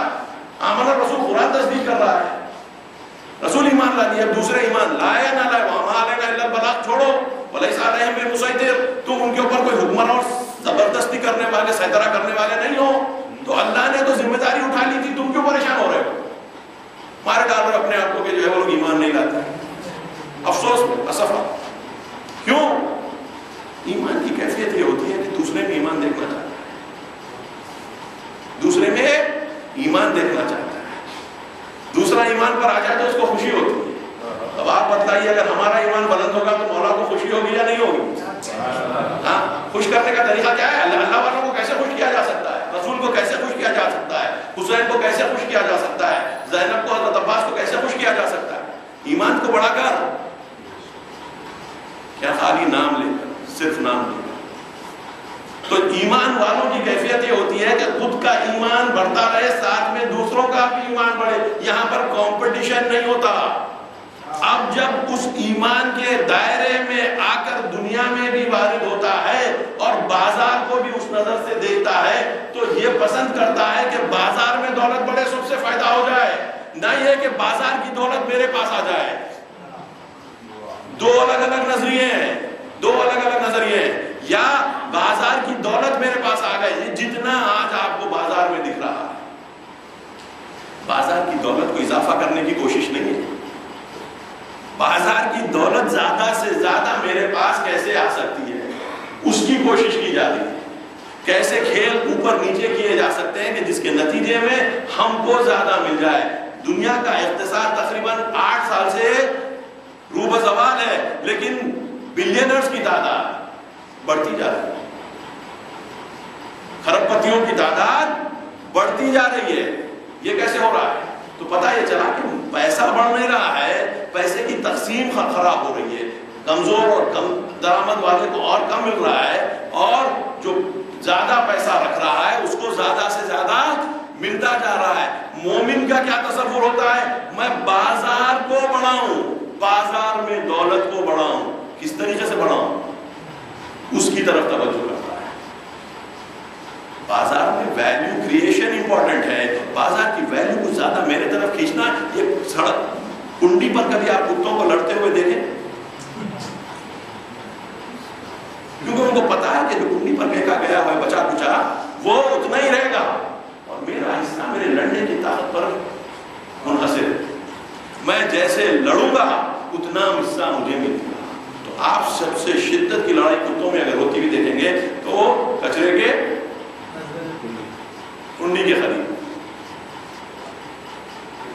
ہمارا حال بھی ویسی ہوتا ہے. بڑی بڑی جنگیں اس لیے ہوتی ہیں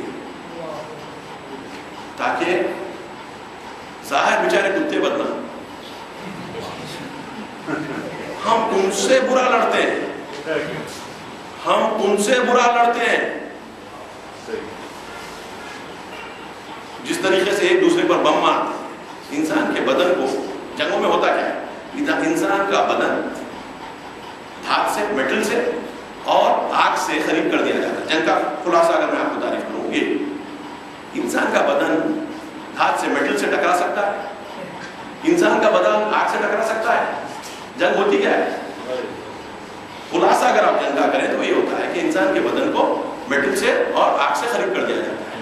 جو جتنی شدت کے اندر آئے گا وہ جتنی لگے گی وہ حساب سے یا مر جائے گا یا زندگی تمام کے لیے پائز ہو جائے گا. ہم ایسے جنگیں لڑتے ہیں, اور آگے کے دور میں جنگیں اور بڑھیں گی, کم نہیں ہوں گی. اب اگر ایسی حالت میں ہماری دنیا آگے بڑھ رہی ہے تو وہ دنیا میں کون لوگ ہوں گے کہ جو امن اور چین کا پیغام لے کے آگے بڑھیں؟ اور اگر ان کے اندر امن اور چین نہیں ہوگا تو وہ پیغام سچا ہوگا یا جھوٹا ہوگا.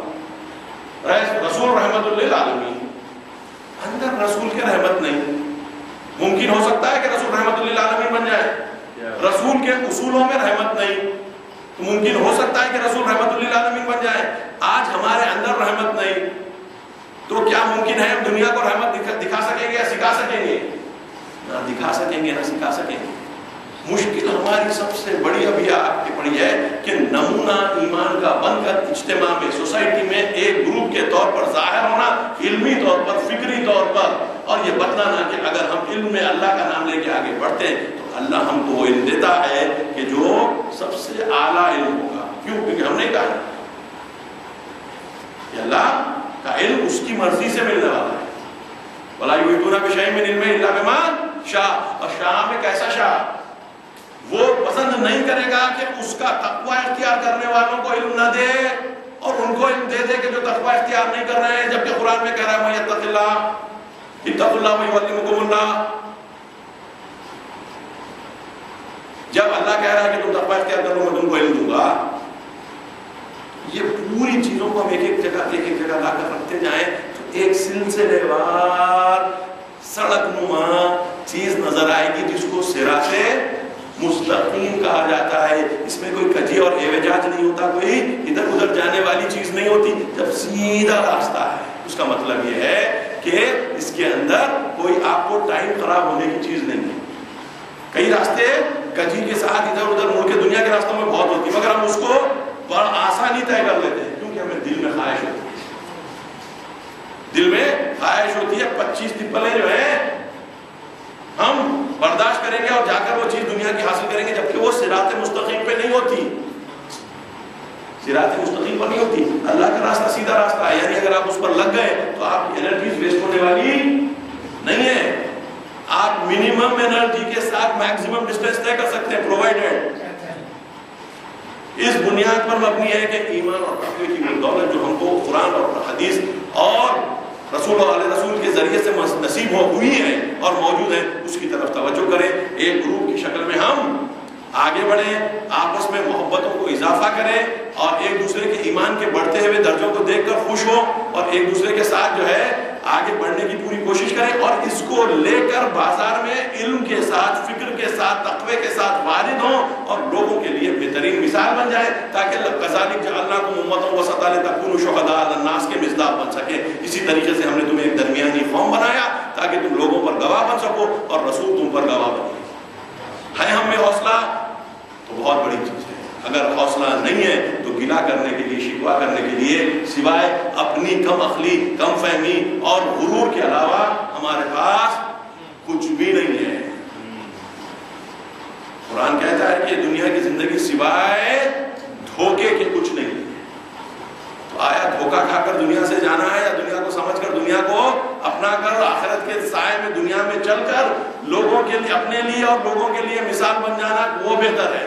ایک طرف ظلمت ہی ظلمت ہے اور دوسری طرف نور ہی نور ہے۔ یہ دعا کرتے ہوئے کہ اللہ ہم کو اس کے نور سے عطا کرے، اس نور کے جس کے ذریعے سے اس نے ہدایت اپنی پھیلائی، رسول اور علیہ رسول، وہ نور ہم کو نصیب ہو اور ہمیں وہ تقویٰ عطا کرے کہ جو محبتوں کو ایجاد کرے، جو علم کے ہمارے بڑھنے کا سبب بنے، جو گناہوں کی حقیقت ہم پر روشن کر دے اور ہم میں وہ سادگی عطا کرے کہ ہمارا غرور ٹوٹ جائے، ہم آپس میں انما المؤمنون اخوہ کے نام پر آگے بڑھتے جائیں اور ہر آدمی دوسرے کی ترقی کو دیکھے اور خوش ہو اور ایک گروہ کی ترقی کو مد نظر رکھ کے ہم اپنے آپ کو آگے بڑھائیں۔ وآخر دعوانا الحمدللہ رب العالمین۔